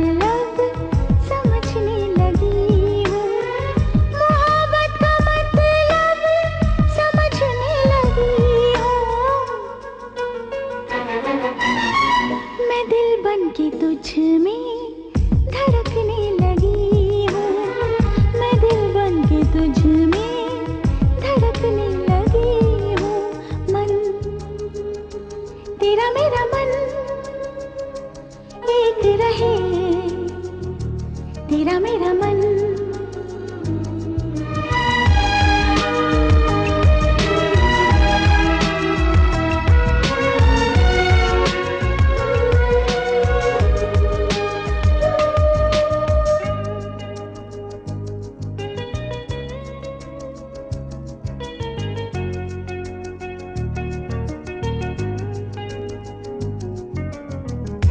देखूं जहां प्यार ही प्यार हो, ऐसा ख्यालों का संसार हो। नन्हे खिलौनों से भर जाए घर, घर को लगे ना किसी की नजर। यही सोच के मैं तड़पने लगा हूँ, मैं दिल बन के तुझ में धड़कने लगा हूँ, मैं दिल बन के तुझ में धड़कने लगी हूँ।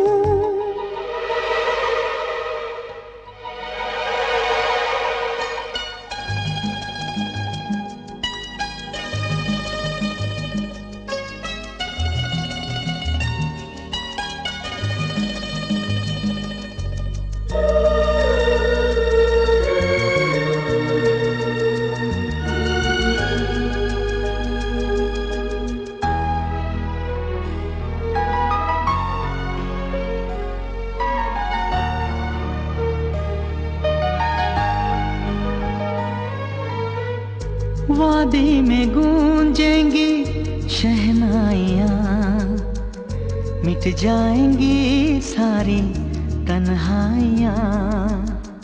मेहंदी महावर लगाऊंगी मैं, सिंदूरी सपने सजाऊंगी मैं। इसी आरज़ू से महकने लगी हूँ, मैं दिल बन के तुझ में धड़कने लगी हूँ, मैं दिल बन के तुझ में धड़कने लगा हूँ। मोहब्बत का मतलब समझने लगी हूँ, मैं दिल बन के तुझ में धड़कने लगी हूँ, मैं दिल बन के तुझ में धड़कने लगा हूँ।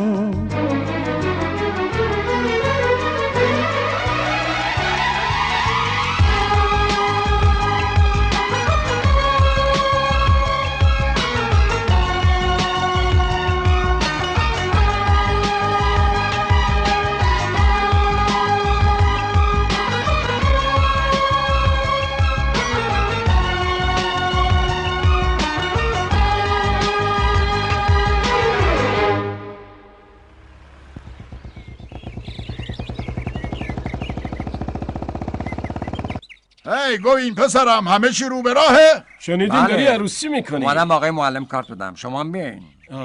حتما میاییم، حتما میاییم. از دیدنتون خوشحال میشن. دلم میخواد خفش کنم. من که به همه دنیا درس خوبی و بدی میدم، اون وقت توی خونه خودم همه بهم توف بکنن جانکی، توف بکنن. من نمیتونم با این بیابرویی زندگی کنم. کاش که من میمردم و این بلا رو سر ما نمیآورد. ببرش از جلوی چشم دور کن، نمیخوام قیافشو ببینم. ببرش اونو از اینجا ببر. خیلی خوب میبرمش.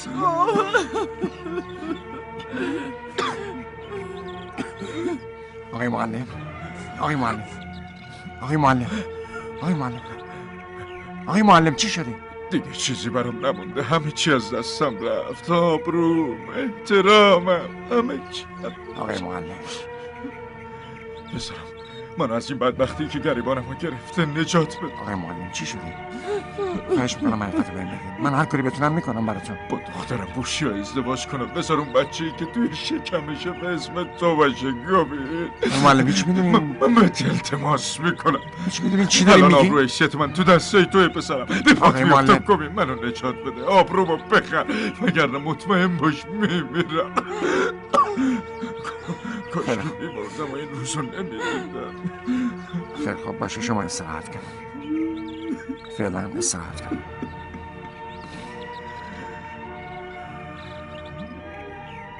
آقای معلم، آقای معلم. خانم منتظرتون بودم. من یه جای کار دارم، شما برین، خودم میام. زود میرم و برمیگردم. وقتی بیام عزیزکو مستقیم میام خونه تو که ازدواج کنیم.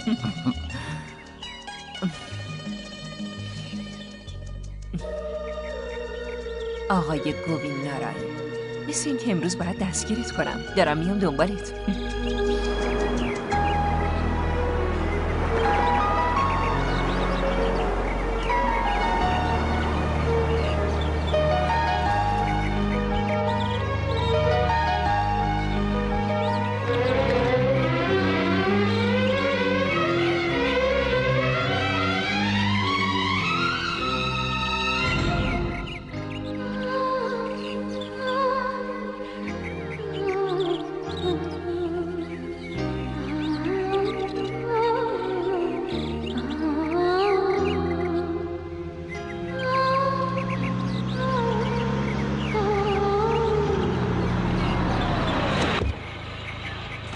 سلام سودا، حالت چطوره؟ این گووین. راستی سودا، این بوشباز داداش گووین باش ازدواج کرد. زن داداش این سوداست، دوست داداش گووینه.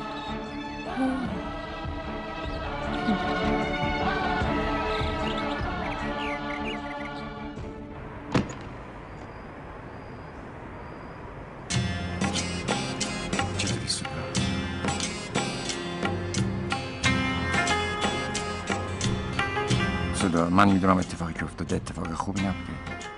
میدونم دیگه هیچ حقی ندارم به اینجا با تو صحبت کنم، ولی ادامه بده، دارم گوش میکنم. ببین برادر زن من اومده اینجا. من نمیخوام که به خاطر اون مشکلی برای تو پیش بیاد. بس از اینجا برو، خواهش میکنم. تو چه حقی داری به من بگی از اینجا برم؟ من که به خاطر تو نیومدم اینجا. من دارم انجام وظیفه میکنم. از دیروز منو منتقل کردم به این ده. من نمیخوام ازت بپرسم که چرا با من ازدواج نکردی. فقط میخوام بدونم چرا یهو با من غریبه شدی. گرچه میدونم هیچ جواب قانع کننده ای برای این سوالم نداری. گوش کن، من فقط اومده بودم بهت بگم که بقیه‌اش دیگه با خودت. ممنونم گووین نارایی. متشکرم.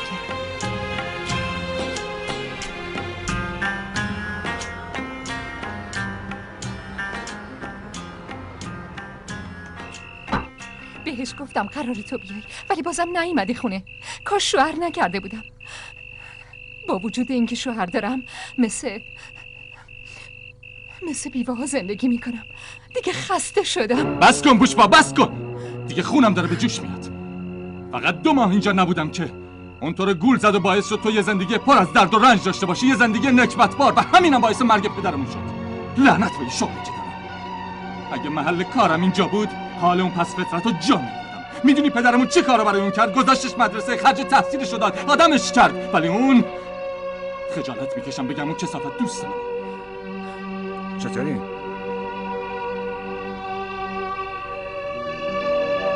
تو غذا خوری؟ غذا رو ولش کن. رفتار تو با خواهر من درست نیست. اونطوری که حقشه باش رفتار کن، وگرنه بد میبینی. میدونی که باهات شوخی نمیکنم. فراموش کردی پدرم چه کارا برات کرده؟ بوشباز زنته، مادر بچه آیندته. این کارا رو ول کن. اگه کسی دیگه ای به جای تو بود الان گردنشو شکسته بودم. دیگه تا حالا خیلی تحمل کردم. هیچ کس مثل من تحمل نداره. مثلا من زنشم، ولی انگار اون خانم پلیس بیشتر از من حق داره. بس کنین دیگه، تمومش کنین. چرا از خودت دفاع نمی‌کنی؟ برای چی لال شدی؟ من با دیوار حرف نمیزنم. مگه این مرد همیشه حرف میزنه که الان حرف بزنه؟ فقط بلده بخوره. اون زن تو زندگی تو چه نقشی داره؟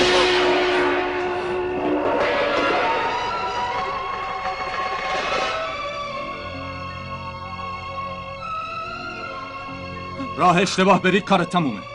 داداش صبر کن. ولش کن داداش، من خوب میشناسمش، داره میره پیش معشوقش. تو نگران نباش، من دیگه اومدم حساب همشونو میرسم، چه شوهر تو باشه چه شوهر اون خانم پلیسه. هی چه خبره؟ اونا کیان دارن میان اینجا؟ نمیدونم. ای آقا کجا؟ با اون پلیسی که تازه اومده کار داریم. برو کنار ببینم. آقا وایسا. کجا دارین میرین؟ وایسین. ای خانم پلیس بیا بیرون. بیا بیرون. خانم یه عده اون بیرون جمع شده، مثل اینکه با شما کار دارن. دارم میام. اصلا نگران نباش کارم. بزنین، واکن‌تر بزنین. برای چی یه دفعه ساکت شدین؟ چی شده؟ این سر و صده ها برای چیه؟ ای انگار تو هیچی نمیدونی.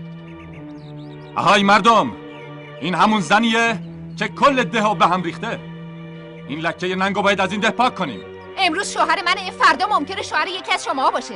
تا کی میخواد اینطور بمونه؟ ما این زنه باید از ده بیرون کنیم. آره باید بره. فوراً از اینجا بیرونش کنیم. بیرونش کنیم. باید بری بیرون. برو بیرون از اینجا. برو بیرون. چرا لال شدی قهرمان؟ نشنیدی چی گفتن؟ آی خواهرا، اگه نمیخواین این زن یه روزی زندگیشون اصلا بپاشونه، فوراً از اینجا بیرونش کنید. بزنیدش. بزنیدش.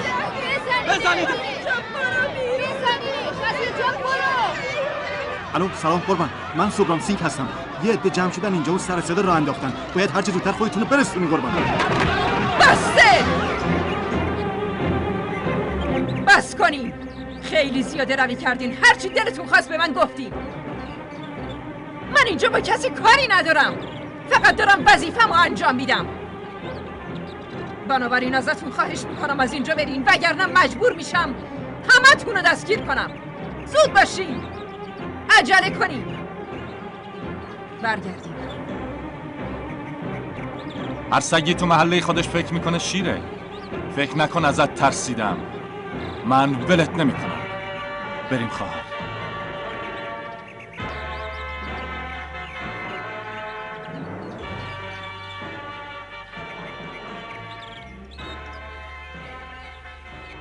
خانم اتوبوس آقای رئیس رسید. رسیدیم. پیاده شین قربان. قربان میتونم برم؟ این راننده عوضی چیزی که بلد نیست رانندگیه. را بیفت. شب بخیر بابا. شب بخیر. شب بخیر. متاسفم قربان که مجبور شدیم بی خودی این همه راه. بی خودی چرا؟ از اداره تو زنگ زده بودن که بیام. گفتن مشکلی پیش اومده نه؟ بله قربان، یه مشکلی کوچیک پیش اومده بود ولی الان همه چی تحت کنترل. خیلی خوب، اشکالی نداره. تو گوین نارایانو میشناسی؟ ها؟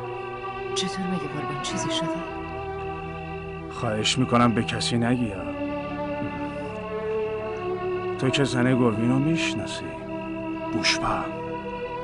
اون میخواد جدا بشه. خب حالا که اومدم اینجا میرم یه سری بهش بزنم. ما دوستی عمیقی با هم داشتیم، فقط بند شد که ازدواج کرد عوضی. به من گفت بیا ازدواج کنیم. نمیتونستم چون زن داشتم. من به پدرش گفتم بذار بچه‌شو نگه داره، خرجشو من میدم. ولی پیرمرده قاطی کرده بود. بعدشم با حرفاش گوینو خام کرد و دختره رو بستش بیخ ریشه اون. عوضی پس فطرت اینطوری شد که گوین با بوشپا ازدواج کرد. وگرنه اون بیچاره میخواست با کس دیگه عروسی کنه. میدونی اون تا حالا دستشو به بوشپا نزده. به علاوه بچه منم به فرزندی قبول کرده. اصلا باورم نمیشه که تو این زمونه واقعا همچین آدمایی پیدا بشن. ها؟ ببخشید. من یه کاری دارم، الان میام.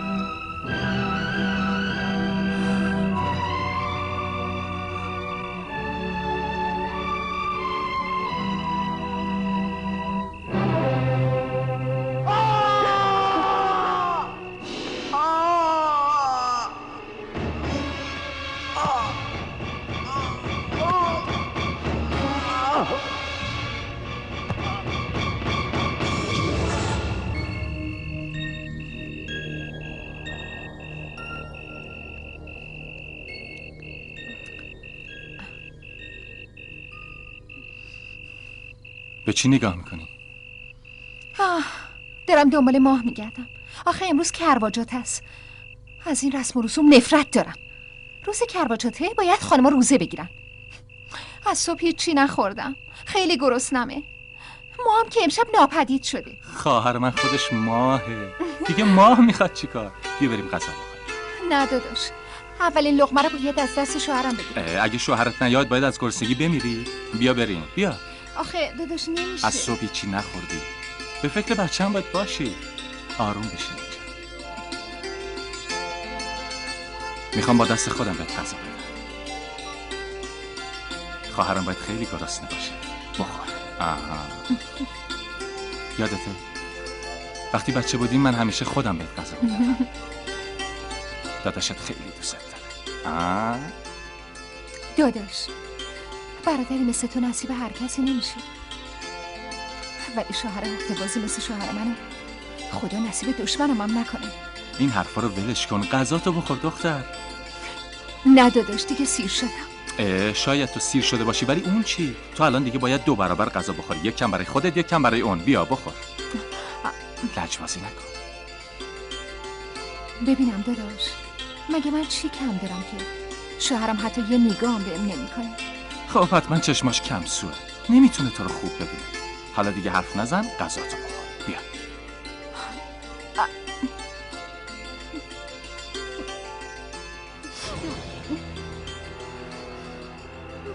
چی شد؟ نبی داداش، شکمم خیلی درد میکنه. نه چیزی نیست، گوش با، حتما داره لگدت میزنه. ای شیطون، بی خواهر من اذیت کنی یا بیای بیرون گوشاتو میخ میکنم به دیوار. بیا بخور، به خاطر اون بخور. نه داداش، چی؟ شکمم بدجوری داره میسوزه. ولی بوش با، تو حاملگی این حالتا طبیعیه، الان خوب میشه. بیا بخور.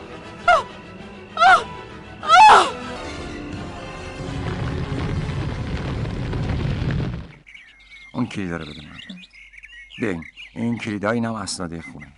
گوین پسرم، تو تمام اموال تو به بچه‌های یتیم بخشیدی و خودت میخوای دست خالی از این ده بری؟ بله. فکر میکنم بهتره رسنا رو ببرم شهر، اونجا درس بخونه و کاری بشه. سلامت باشی پسر. ازتون خواهش میکنم از پول فروش این خونه یه مدرسه به اسم آقای معلم و یه بیمارستان هم به اسم پدر من بسازین. خب ما دیگه باید بریم. خدا نگهدار. مواظب خودتون باشی. برو.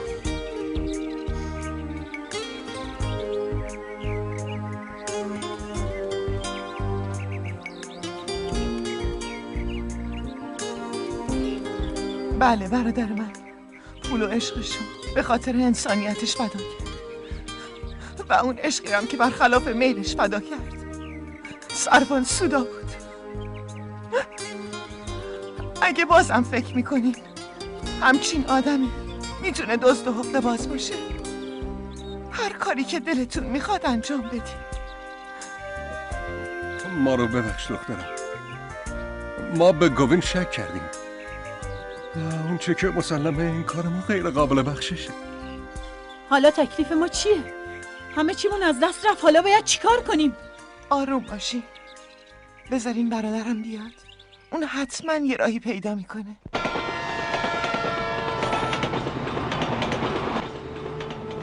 آقای رامچران، آقای رامچران، ببینم این حقیقت داره که یه عده گفتن من دزدم؟ به نظر شما من دزدم؟ به نظر من تو آدم پاک و درستکاری هستی، ولی اون بدبختا هم زمینشون از دستشون رفت هم پولاشون. اون راهورای بدجوری سرشون کلاه گذاشت. شما که اونو میشناسین، شما معرفیش کردین مگه نه؟ پس باید بدونین اون کجاست. همه جا رو گشتیم پسرم ولی پیداش نکردیم. یه جایی هست، شاید بشه اونجا پیداش کرد. اکثرا میامد اینجا، همش هم مال راهو رگردیه. اینجا که همش خالیه. خالی نیست پسرم، دارم میسازم. آقای ردی؟ آقای ردی؟ هیچ کس اینجا نیست. سلام آقای رامچران، چی شده؟ چی شده؟ زمین اون بیچاره از دستشون رفته، پولشون رفته، کلی هم کتش خوردن. حالا شما میپرسین چی شده؟ یا پولشون رو بهشون برگردونین یا زمینشونو. ببین گوین، برای این کار باید در اولین فرصت با رئیس هیئت مدیرمون صحبت کنیم. رئیس هیئت مدیرتون؟ تو اونو میشناسی.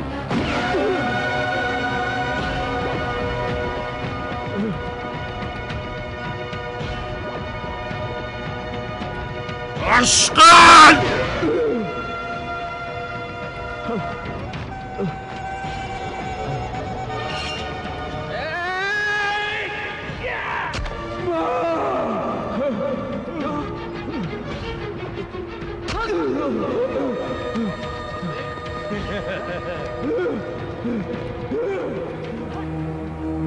دیدی پسر جون؟ آقای رامچران از اینجا برین، الان شما رو میکشن، برین. پسرم گوین متاسفم، تو گیر افتادی.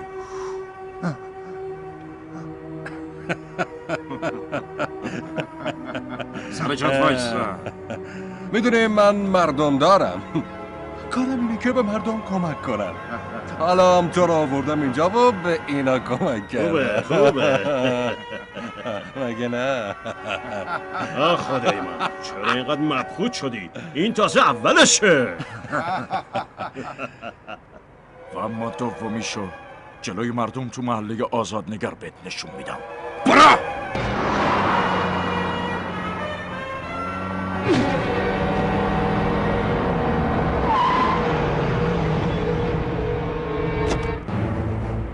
آهای ترسوهای بزدل، بیاین بیرون، بیاین اینجا رو نگاه کنین. این مردک بدبخت به خاطر شماها با ما در افتاد. حالا بیاین ببینین چه بلایی سرش آوردیم. بیاین ببینین، بیاین ببینین، بیاین نگاه کنین. بیاین، این همون ناجی شما. این که به شما کمک کرده، حالا شما نمیخواین بیاین پایین بهش کمک کنین؟ این نمک نشید. بیاین ببینیم چطور داره جون میکنه. تو خیلی از دست ما فرار کردی، حالا پاشو فرار کن ببینم. میخوام ببینم بازم مثل دفعه پیش میتونی فرار کنی یا نه. هنوز زوده که چشماتو ببندی ها؟ باید فعلا چشمات باز باشن. حالا تازه میخوام نمایش بعدی رو بهت نشون بدم. اونجا رو نگاه کن، نگاه کن. نگاه کن.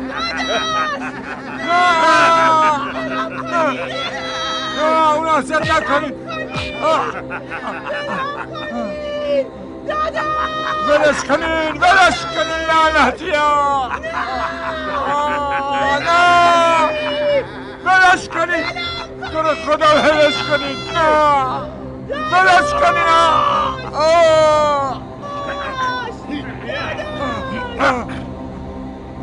من خیلی منتظر همچین روزی بودم.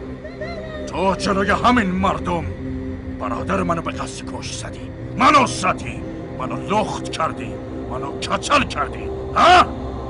از اون روز سالا هیچ فکری تو ذهنم نیست جز این که امروز جلوی همین مردم برادر من خواهر تو تیکه تیکه میکنه. آره کثافت، تیکه تیکهش میکنه.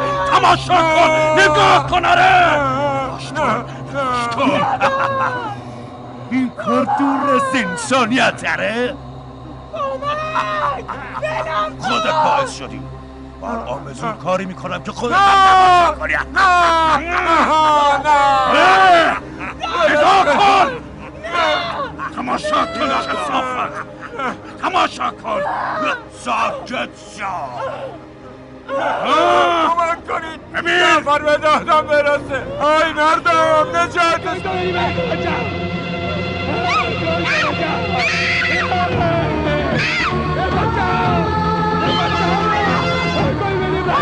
कोई नहीं बचाएगा साले नामर्द सब के सब साले नामर्द हैं यहाँ पे ولش کنین نذارین یه سلامه بزنه کمکش کنین ولش کنین هر کاری میخوایم بکنیم با هم بکنیم ترسیدین؟ به اون صدمه ای نذارین ولش کنین بیا اینجا ولش کنین ولش کن بذار بره هر کاری میخوایم با هم بکنیم اون گناهی نداره ولش کنیم کمکم کنیم بیاین کمکش کنیم تو رو خدا بیاین کمکم کنیم مردم به دادم बचाओ ना भाई साहब मेरी बच्ची को बचाओ भाई साहब बचाओ ना भाई साहब कोई तो बचाओ खुद को मदद करो मेरी बच्ची को बचाओ ये बच्ची है भगवान के लिए कोई तो बचाओ नारे बच्ची को छोड़ दे मेरे छोड़ दो मेरी बच्ची को बच्ची है वो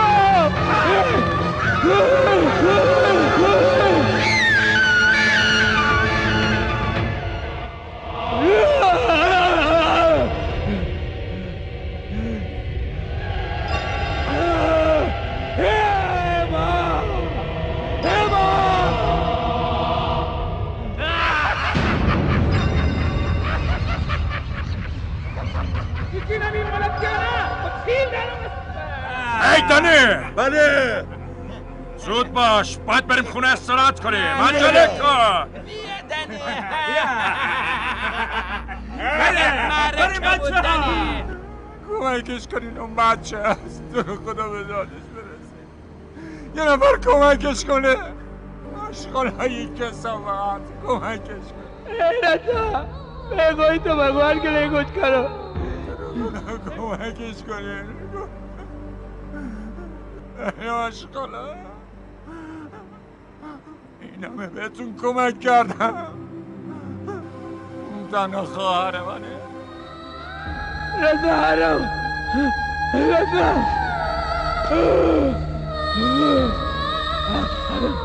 حرام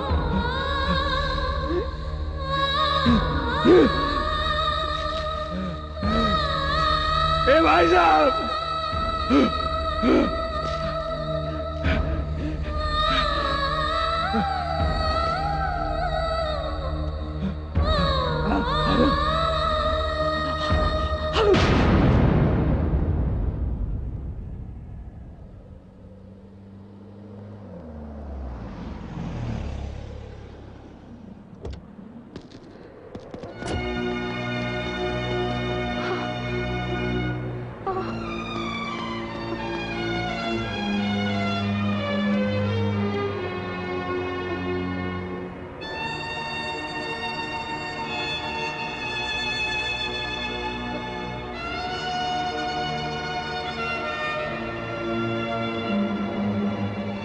ترسوهای بزدل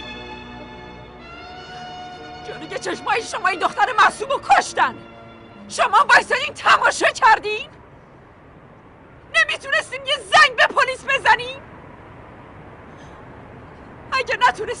اگه نتونستین آبروشو نجات بدین اقلا یه چیزی میکشیدین روش شما چه جور آدمایی هستین؟ توی رگای شما خون نیست؟ از همتون متنفرم شما به خودتون میگین انسان؟ علنگو دستتون بکنین و بشینین تو خونه علنگو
من رفته بودم دیدن رسنا.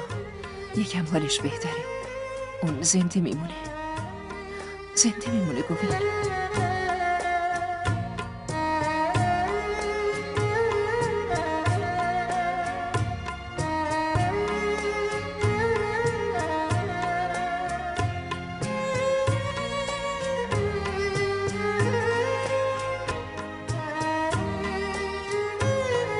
گوین اینو امضا کن. اون چه؟ برای اینکه اون لعنتی‌ها به سزای اعمالشون برسن یه شکایتنامه تنظیم کردم علیه اونایی که این بلا رو سر تو و رسنا آوردن. تو فقط امضا کن. هیچ کدومشون رو ول نمی‌کنی. گوین امضا کن. نه من امضا نمی‌کنم. برای چی؟ اونا باید مجازات بشن. نه من نمیخوام کسی مجازات بشه. تو این حرفو میزنی گوین؟ تو این حرفو میزنی؟ تو نمیخوای اونا به سزای اعمالشون برسن؟ من هیچ کدوم از اونا رو نمیشناسم. نه منم این گوین رو نمیشناسم.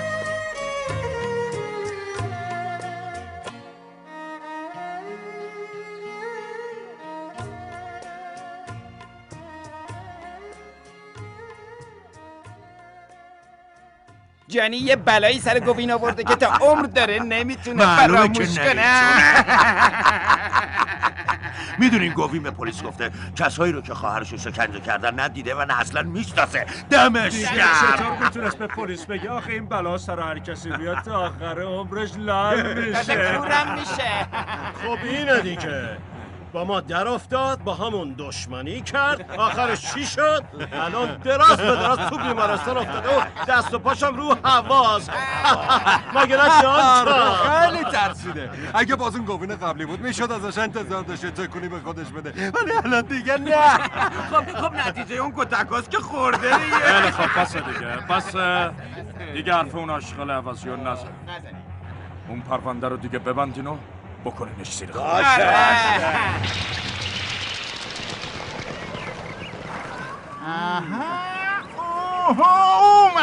بازم اومد. خب باشه برو. اونه که نمیگم. الان دیگه حالم خوب شده یه شعر یادم اومد. بگو. من از شاقی خودم حیران شدم و رفت آمد دوچاره بحران شدم. عالی بود. ببینین اونجا رو ببینین، این همه پستچی با اون همه نامه. بگو ببینم آقا میرزا تازگی و هنرپیشه ای کسی اومده توی محله ما؟ ای بابا جلوی شما یه شاعر بزرگ نشسته خودش هم دست کمی از هنرپیشه ها نداره. یعنی چی؟ یعنی این همه نامه برای شما اومده؟ ای آقا شعرهای من توی کل هندوستان دست به دست میگرده. همینطور این ور اون ور همه آقا رو ببین چی میگه. بیا ببینم چند تاشو دخترا فرستادن. ببینم برادر این همه نامه برای کیه؟ اینا نامه نیست که ابلاغیه دادگاه. تو محل ما کی کار غیر قانونی کرده که این همه ابلاغیه براش اومده؟ میگم نکنه ساختمونای ما رو تو زمینای غیر قانونی ساختن. ببین از طرف سازنده این ساختمونا اومده. نه اگه اینطوری بود برای هممون ابلاغیه میومد. همینطور هم هست، برای همه اومده. هر کی مال خودشو بگیره. بیلی، عبدالرحمن. چی میخوای؟ ماهانه میخوای؟ نه آقا ابلاغیه دادگاه. خدای من اینو کی برام امضا کنی؟ چیه پسرم؟ از خیریه اومدی؟ نه آقا ابلاغیه دادگاهه. او خدا مرگم بده نامه عاشقونه. نه آقا ابلاغیه دادگاهه. ابلاغیه دادگاه؟ ابلاغیه دادگاه؟ چی نوشته؟ سلام به همه. چی شده؟ ای آقا بیلی چه خبره؟ چیزی شده؟ ای آقا میرزا چیزی شده؟ هی میپرسی چی شده؟ بیا ببین معلوم نیست به چه زبونی نوشته. من که نمیفهمم. من توی دارالعلوم تعلیم دیدم. بیا یه نگاهی بهش بده ببینم چی نوشته؟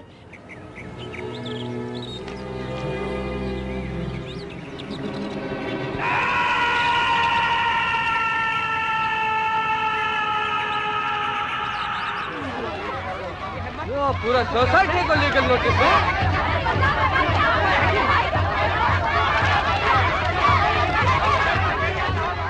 به هیچ عنوان نباید نگران باشین. ما همه اون یه جواب دندون شکن به این ابلاغیه دادگاهش میدیم. بهش نشون میدیم ولش نمیکنیم. آخه بابا جون به کی تو اون چی نوشته؟ اون متقلبه، حق باز کلاهبرداره. ممکنه بگی گوین دیگه. یعنی چی؟ از ما شکایت کرده، برامون ابلاغیه دادگاه فرستاده که ما خواهرشو اذیت کردیم، تهدید کردیم، بهش حمله کردیم. میبینین چه ابلاغیه مسخره فرستاده؟ خب یکی مورد ظلم قرار گرفته، درسته، یکی هم ظلم کرده، اونم درسته. خب به ما چه ربطی داره؟ ما این وسط چه کاریم آخه؟ اوه آره راست میگی. پدر جون از شما به خاطر اذیت کردن خواهرش شکایت کرده؟ من یه پیرمردم، خودم هم مریضم. از من شکایت کرده که من خواهرش رو کتک زدم. شماها بگین اصلا من میتونم این کارو بکنم؟ सुक्कू यू चीट यू ढोंगी ये सब क्या है? मैं जब तुम्हें घर में बुलाती हूँ तो कहते हो मेरा ये दुख रहा है वो दुख रहा है, 1000 बहाने करते हो और तुम बाहर जाकर ये कारनामा करके आए। आखिर मुझ में ऐसी क्या कमी है सुक्कू? आप में कोई कमी नहीं। डार्लिंग, मैंने कुछ नहीं किया, न घर के अंदर न बाहर। तो तुम्हारे नाम पे नोटिस क्यों आए? कमाल है, इस नोटिस में तुम्हारा भी नाम है, तो क्या तुमने भी रेप किया है? मैंने अरे भाई लोग این ابلاغیه هم برای شما اومده هم برای من. حالا این هیچی، برای ایشون هم فرستادن. ببینید چه جوری داره میلرزه. نگاه کنید. بیچاره شدم فرزندان من، بیچاره شدم. وقتی پاکت نامه رو دیدم فکر کردم از طرفدارانمون توی خارج برام دلار فرستادن، ولی وقتی بازش کردم دیدم بهم اتهام اذیت کردن زدن. ای خدا بدون، خدا بدون، خدا. میدونید چی شده؟ خربزر یکی دیگه خورده، ما پای لرزش نشستیم. از هیچی هم نگذاشته. برای همه فرستاده. نه مردا نه خدا مرگم بده، برای منم فرستاده. همه منو میشناسن. آخه من چطوری میتونم کسی رو اذیت کنم؟ هی قلو، به خوب نکته اشاره کردی. دادگاه تو رو که حتما آزاد میکنه. واقعا؟ گوش کنین، مرد بالاخره مرده، چه پیر باشه چه جوون، حتی اگه قلو باشه. مردا اگه فرصت پیدا کنن هر کاری از دستشون برمیاد.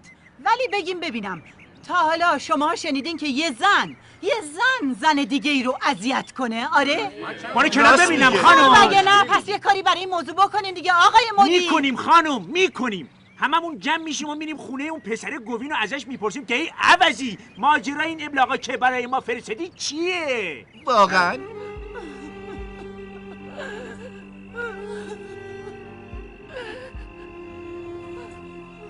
یکی بیاد جواب ما رو بده. یعنی گوین بیا بیرون جواب ما رو بده. این ابلاغیه ها چیه؟ بله.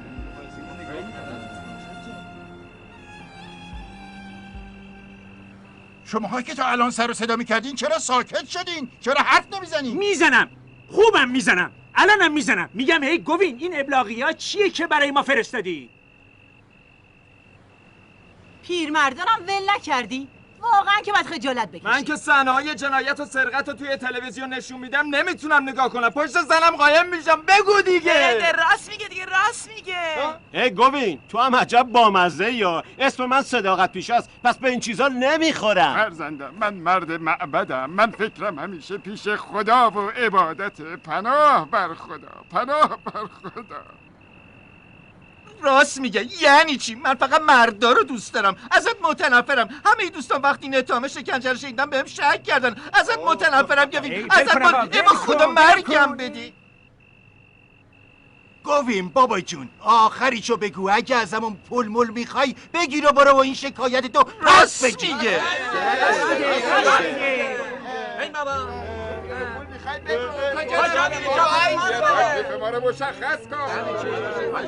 هر حرفی دارین میتونین توی دادگاه بزنین. آخه یعنی چی؟ ای بابا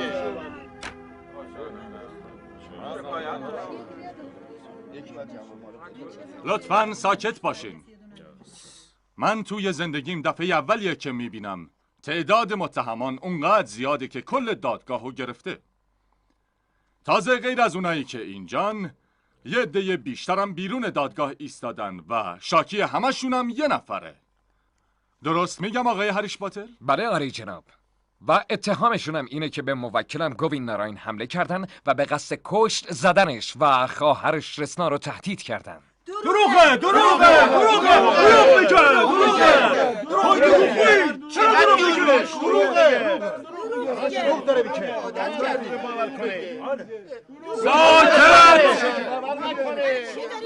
ساکت! یکی یکی حرف بزنین.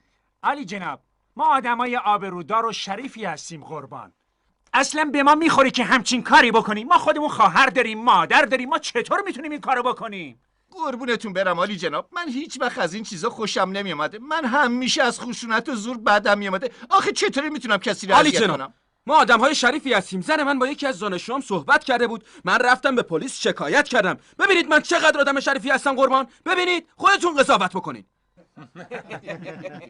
پس شماها هیچ کدومتون اذیتش چطور میشه ندیده باشی؟ هم توی کوچمون اونا کتکش میزدن، همه وایساده بودن تو بالکناشونو میدیدن، منم دیدم، این آقا میرزا هم دیده. ساکت باش. یعنی میخوای بگی دیدنم جرمه؟ این یعنی اینکه شماها این کار انجام ندادین، ولی کسی رو که این کارو کرده شماها در حین انجام این کار دیدینش. خب شما اونو میشناسین؟ قربان، ما شاید شهرداری این منطقه یا نماینده شهرمون رو نشناسیم، ولی تمام گردن کلفتا و لاتا این منطقه رو میشناسیم. عالی جناب، اون گردن کلفتا و لاتا عوضیان، ولی این خواهر و برادر از اونها هم عوضی ترن. اونها به خواهرش نگاه کنین، اگه این همه آدم اونو کتک زده بود الان میتونست اینجا اونطوری بشینه. آخه این یه چیز غیر ممکنه عالی جناب. آقای قاضی، تمام اتهامات این مرد دروغه. واقعیت اینه که این اتهامات به ما زده که بتونه از ما پول بگیره، یعنی اخاذی کنه. عالی جناب، معلوم نیست تا الان چند دفعه توی چند تا از شهرها اینطوری از خواهرش استفاده کرد و پول جمع کرده قربان. این یه دلال واقعیه. نه من به هیچ کس اجازه نمیدم در مورد خواهرم حرفی بزنه. شاید در بین شما کسی باشه که به خاطر پول اجازه بده به خواهر و مادرش توهین بکنن، ولی گوین این اجازه رو نمیده.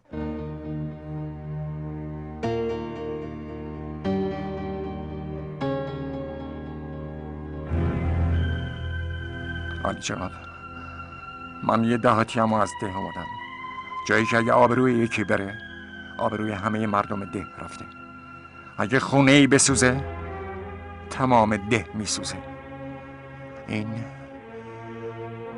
این خاک پاک برای من مقدسه و من به این خاک قسم میخورم برای که سر خواهر من اومد باعثش این آدمایی به اصطلاح شریفا درستکار.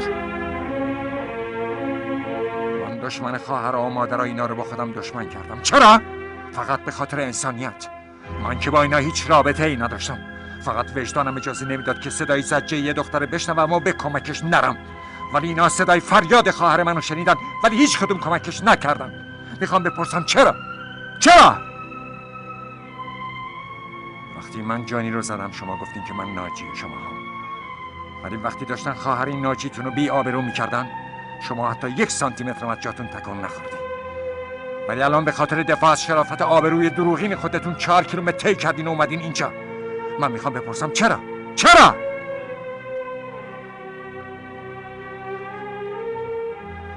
من خواهرم از ده بردم شهر که شاید بتونم به یه جایی برسونمش، ولی با اومدن به اینجا همه چیشو از دست داد. همه چی یه زن غرورش عالی جناب، ولی اونم از دست داد.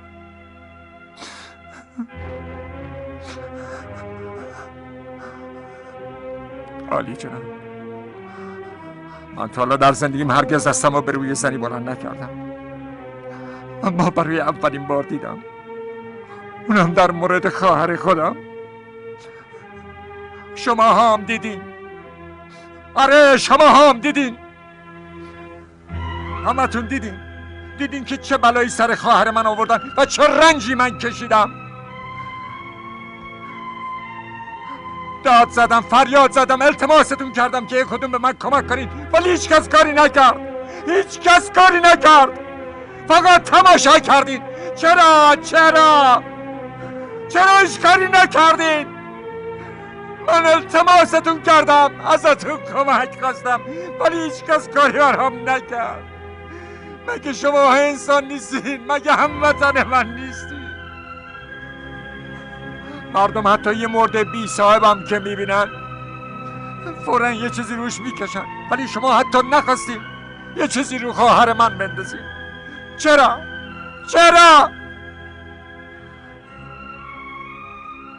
آقای تیرشلان، تو مغازه پارچه فروشی داری، 1000 متر تو مغازه تو پارچه هست، ولی برای حفظ آبروی خواهر من 1 مترم پیدا نکردی، نه؟ اون روز تعداد شما حداقل به 1000 نفر میرسید، اگه با هم جمع می شدین یه مشت می شدین، اما شماها هیچ کدوم کاری نکردین. هیچ کدوم. برای چی؟ دارم ازتون میپرسم برای چی؟ یعنی اون زن فقط خواهر منه؟ خواهر شماها نیست؟ اگه اون روز منم همین فکر رو کرده بودم هرگز به کمک خواهرتون نمیرفتم. بران اینجا به جای من تو ایستاده بودی آقای گلیپرای، ولی من اونو خواهر خودم میدونستم، مگه نه؟ ولی شماها اشتباه کردین، همتون. متاسفانه این طرز فکر شما کاملا اشتباه است. دیروز خواهر اون بود، امروز خواهر منه، ولی شاید فردا خواهر یکی از شماها باشه. اگه وضع به همین شکل پیش بره فکر میکنین بتونین تو زندگیتون امنیت داشته باشین؟ فکر میکنین بتونین راحت زندگی کنین؟ نه، هرگز نمیتونین.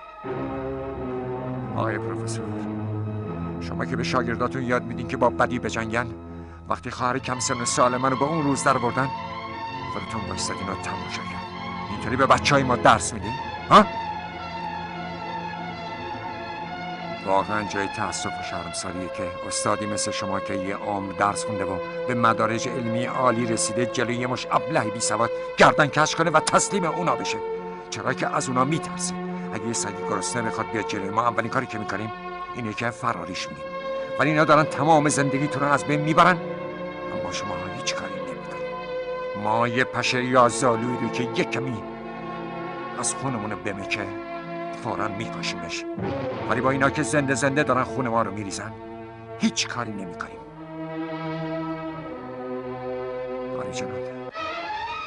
آلی جناب من از هیچ کدوم اینا شکایتی ندارم. نکشوندمشون اینجا که آبرو و حیثیتشون رو ببرم.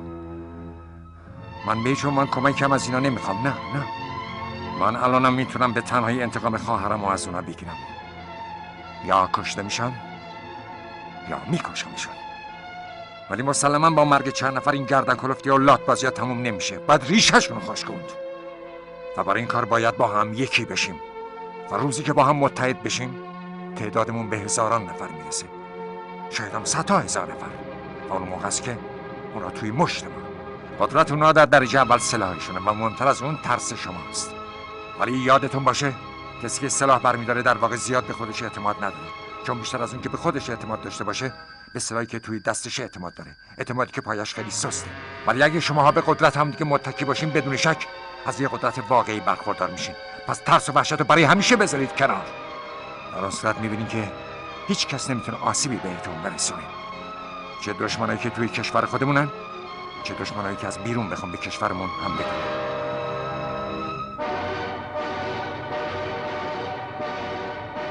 من فقط خواستم این حرفا رو اینجا بهتون بگم. به خاطر همینم همتون کشوندم اینجا. به خاطر همینم از محضر دادگاه و همه شماها معذرت میخوام. منو ببخشید. माफ कीजिएगा.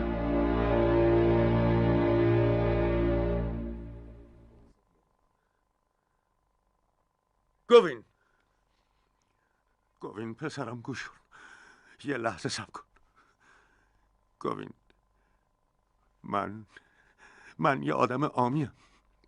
این ظلما و بی‌عدالتیایی که انجام میشه و هر روزم زیادتر میشه صدای آدمایی مثل منو برای همیشه خاموش کرده.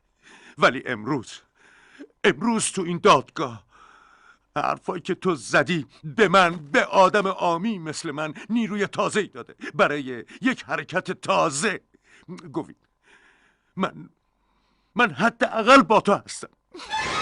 من با تو هم گوین. من تو رو تنها نمیذارم هیچ وقت. منم با تو هم. محمد با تویی عزیزم. منم با تو هم. منم با تو هم داداش. منم با تو هم. منم با تو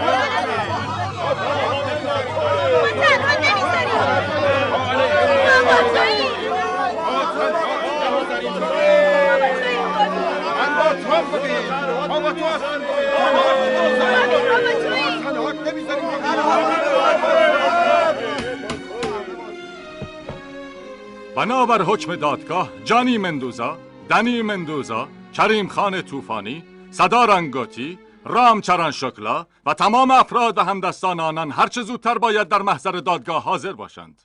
ختم جلسه اعلام می شود. اون گوینیو که میشناختم الان بعد از یه مدت طولانی دوباره دارم میبینمش و حالا من بهت افتخار میکنم.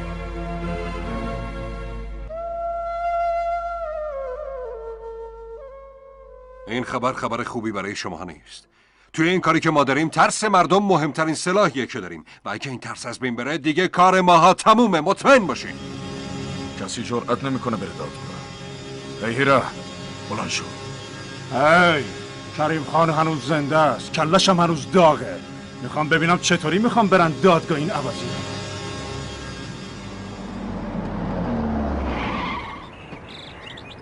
ای مردم، گوشاتونو، چشماتونو، دماغاتونو همه رو خوب باز کنین و گوش کنین چی میگم. دیگه شماها نمیترسین آره؟ اگه کسی از شما بخواد بره دادگاه شهادت بده و مثلا سرباز راستین وطن بشه پوستشو میکنم. ای برو کنار. خب دارم تهدید ای میکنم. پس فطرتا حواستون باشه کسی از شما به دادگاه نره. هر طوری که بودین بمونین، لازم نیست رنگ بازی در بیارین وگرنه همتون رو تیکه تیکه میکنم و آویزی میکنم توی دکون قصابی. چی شده آقا؟ چه خبره؟ چرا انقدر داد و فریاد میکنین؟ ببخشینا مشکلی دارین؟ های مردک ساکت باش وگرنه مثل انبه لهت میکنم ها. حرفای آقا رو خوب گوش کن و برو بشین توی خونت. هی چی میگی؟ دیگه وقت گوش کردن به حرفای شما گذشته. حالا دیگه شماها باید به حرف ما گوش کنین. برین بشینید توی خونه هاتون. یادتون که نرفته چطور جانی رو زدیم و لخت و کچلش کردیم.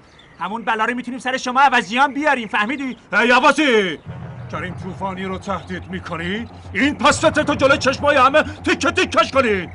ای آقا کریم دیگه زمان گردن کلفتی ها تموم شده. حالا دیگه ما حرف میزنیم، شما باید گوش کنین. مگه نه پولی؟ آره جونم تو واقعا مردونه صحبت کردی، ولی اول باید این نامرده رو از اینجا بیرون کنیم.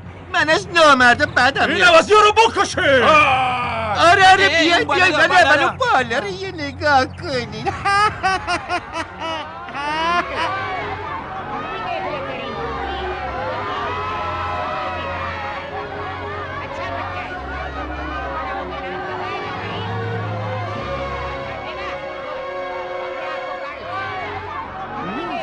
پرچم کنید.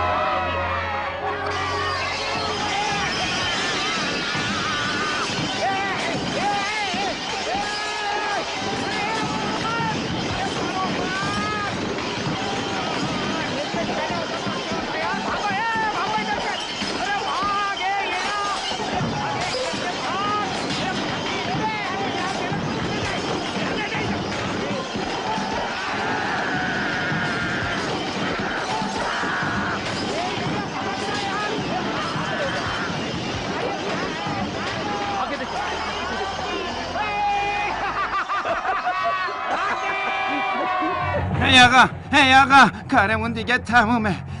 آقا رفتیم حساب اهالی محل رو برسیم، اونا حساب ما رو رسیدن. همشون ریختن سرمون حساب رو کی رفته بودین؟ کریم کجاست؟ اون خیلی ترسیده بود، آدماشم برداشت و فرار کرد.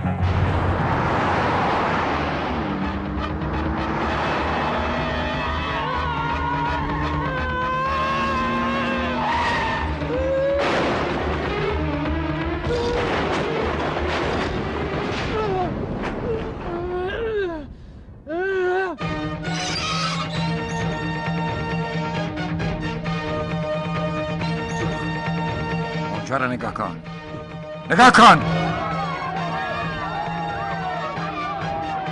این درست همون طوفانیه که میتونه همه شماها رو به سزای اعمالتون برسه.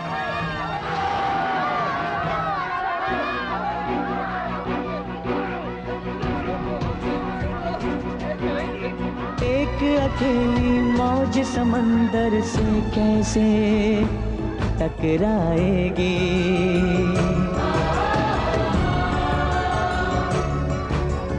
चट्टानों से टकरा के आंधी वापस आ जाएगी। हम मिलके साथ चलेंगे तो सैलाब नया दिखलाएंगे, इस आसमां को झुकाएंगे, गिराएंगे। زود باشیم بریم حساب همشون رو برسیم. بیای. ای بابا یکی برای جلو اونا رو بگیره. برو.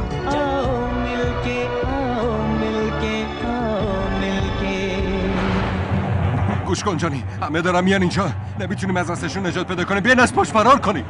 جانی فرار نمیکنه. همه‌شونو گراس میفرسته جهنم. اگه امروز نجات پیدا کنی فردا میکشنت. من بر خودم یه اسم و رسمی دارم. منم اسم و رسمی دارم، ولی وقتی مردی دیگه به چه دردم بحث اسم و رسمشون رو میکنن. شما اگه میخواین جونتون رو نجات بدین بیاین با من فرار کنیم. بیاین بریم.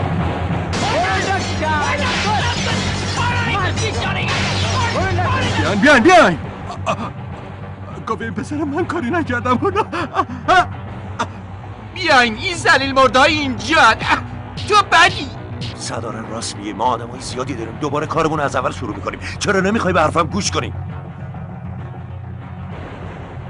سلام آقا. اسلحه‌تو بنداز.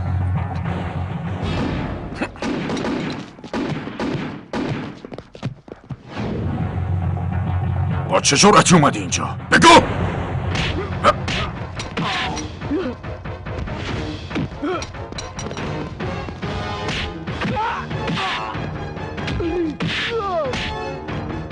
نگاه این میمون دارم میرم بالا. این مال تو؟ اینم مال جنابالی. دک هیک هک دلالخ.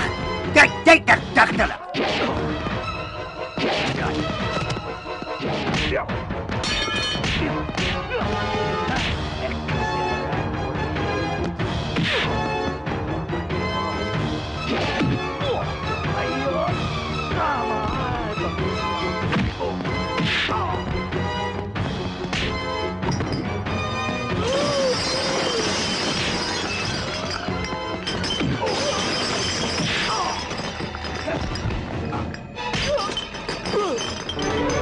داداش!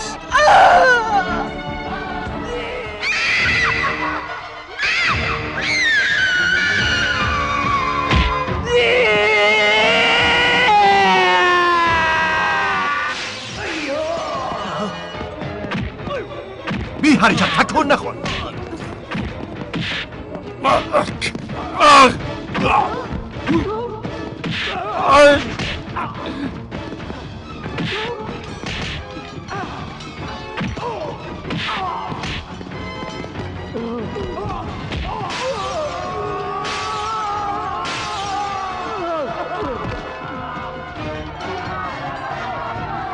تو سر کچله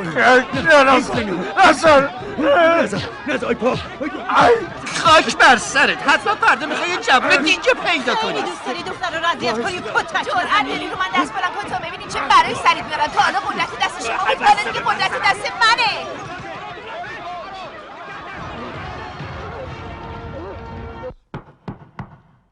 با توجه به شهادت مردم و تحقیقات پلیس، این دادگاه رامچران شکلا و بقیه همدستان و افراد او را به 7 سال زندان محکوم می کند و جانی مندوزا، دنی مندوزا، سدارانگوتی و کریم خان توفانی را طبق بند 302 از قوانین جزای هند به اعدام محکوم می نماید. در ضمن حکم حراج تمامی اموال آنان را نیز صادر می کند و پولی که از این راه به دست بیاید صرف ساختن بازار گوین خواهد شد. ختم جلسه اعلام می شود. گوین، ما نسبت به تو خیلی بدی کردیم، ما رو ببخش و ما تو باعث شدیم ما فرصت کنیم خودمون رو بشناسیم. آره گوین، من قبلا نمیدونستم ما با هم میتونیم این همه قدرت داشته باشیم. آره جونم، جامعه به وجود مردی مثل تو احتیاج داره. منم احتیاج دارم. بسی دیگه قلو. ما تک تک خیلی ضعیف بودیم ولی تو با هم بودن و به ما یاد دادی. من از پدرم یاد گرفتم اگه بخوایم به دشمن پیروز بشیم باید همیشه به هم تکیه کنیم. الان فکر میکنم شما هم یاد گرفتین، اینطور نیست؟ و همیشه هم یادمون میمونه. آره. خب من دیگه میرم. خدا نگهدار. قربونت برم. دست خرکوته چند بار بگم؟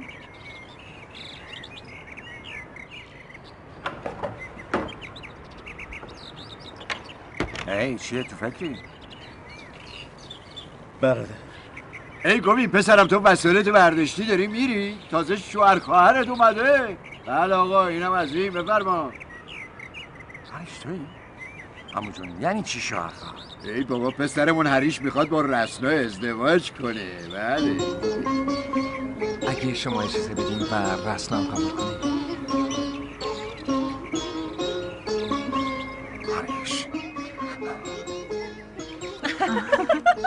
علیش تو منو با آرزوم رسوندی. از این بابت ازت متشکرم. منم یه آرزو دارم که تو باید منو بهش برسونی. دخترم چه آرزویی داری؟ آرزوی من اینه که گوین راضی به ازدواج بشه. ای خانم بیاد دخترتو جمع کن. دخترم بفهم چی داری میگی؟ پدر آره یا نه؟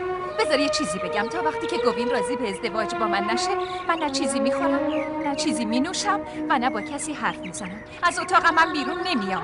فهمیدی؟ باید باش حرف بزنم.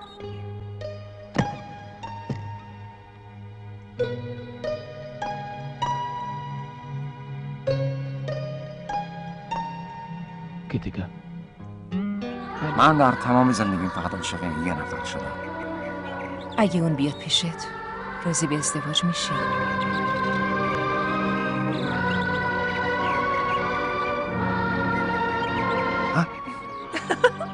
بگو گوین راضی میشی؟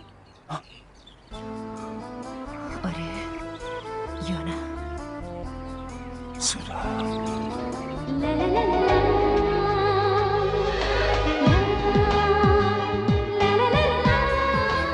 آرزوی من همین بود.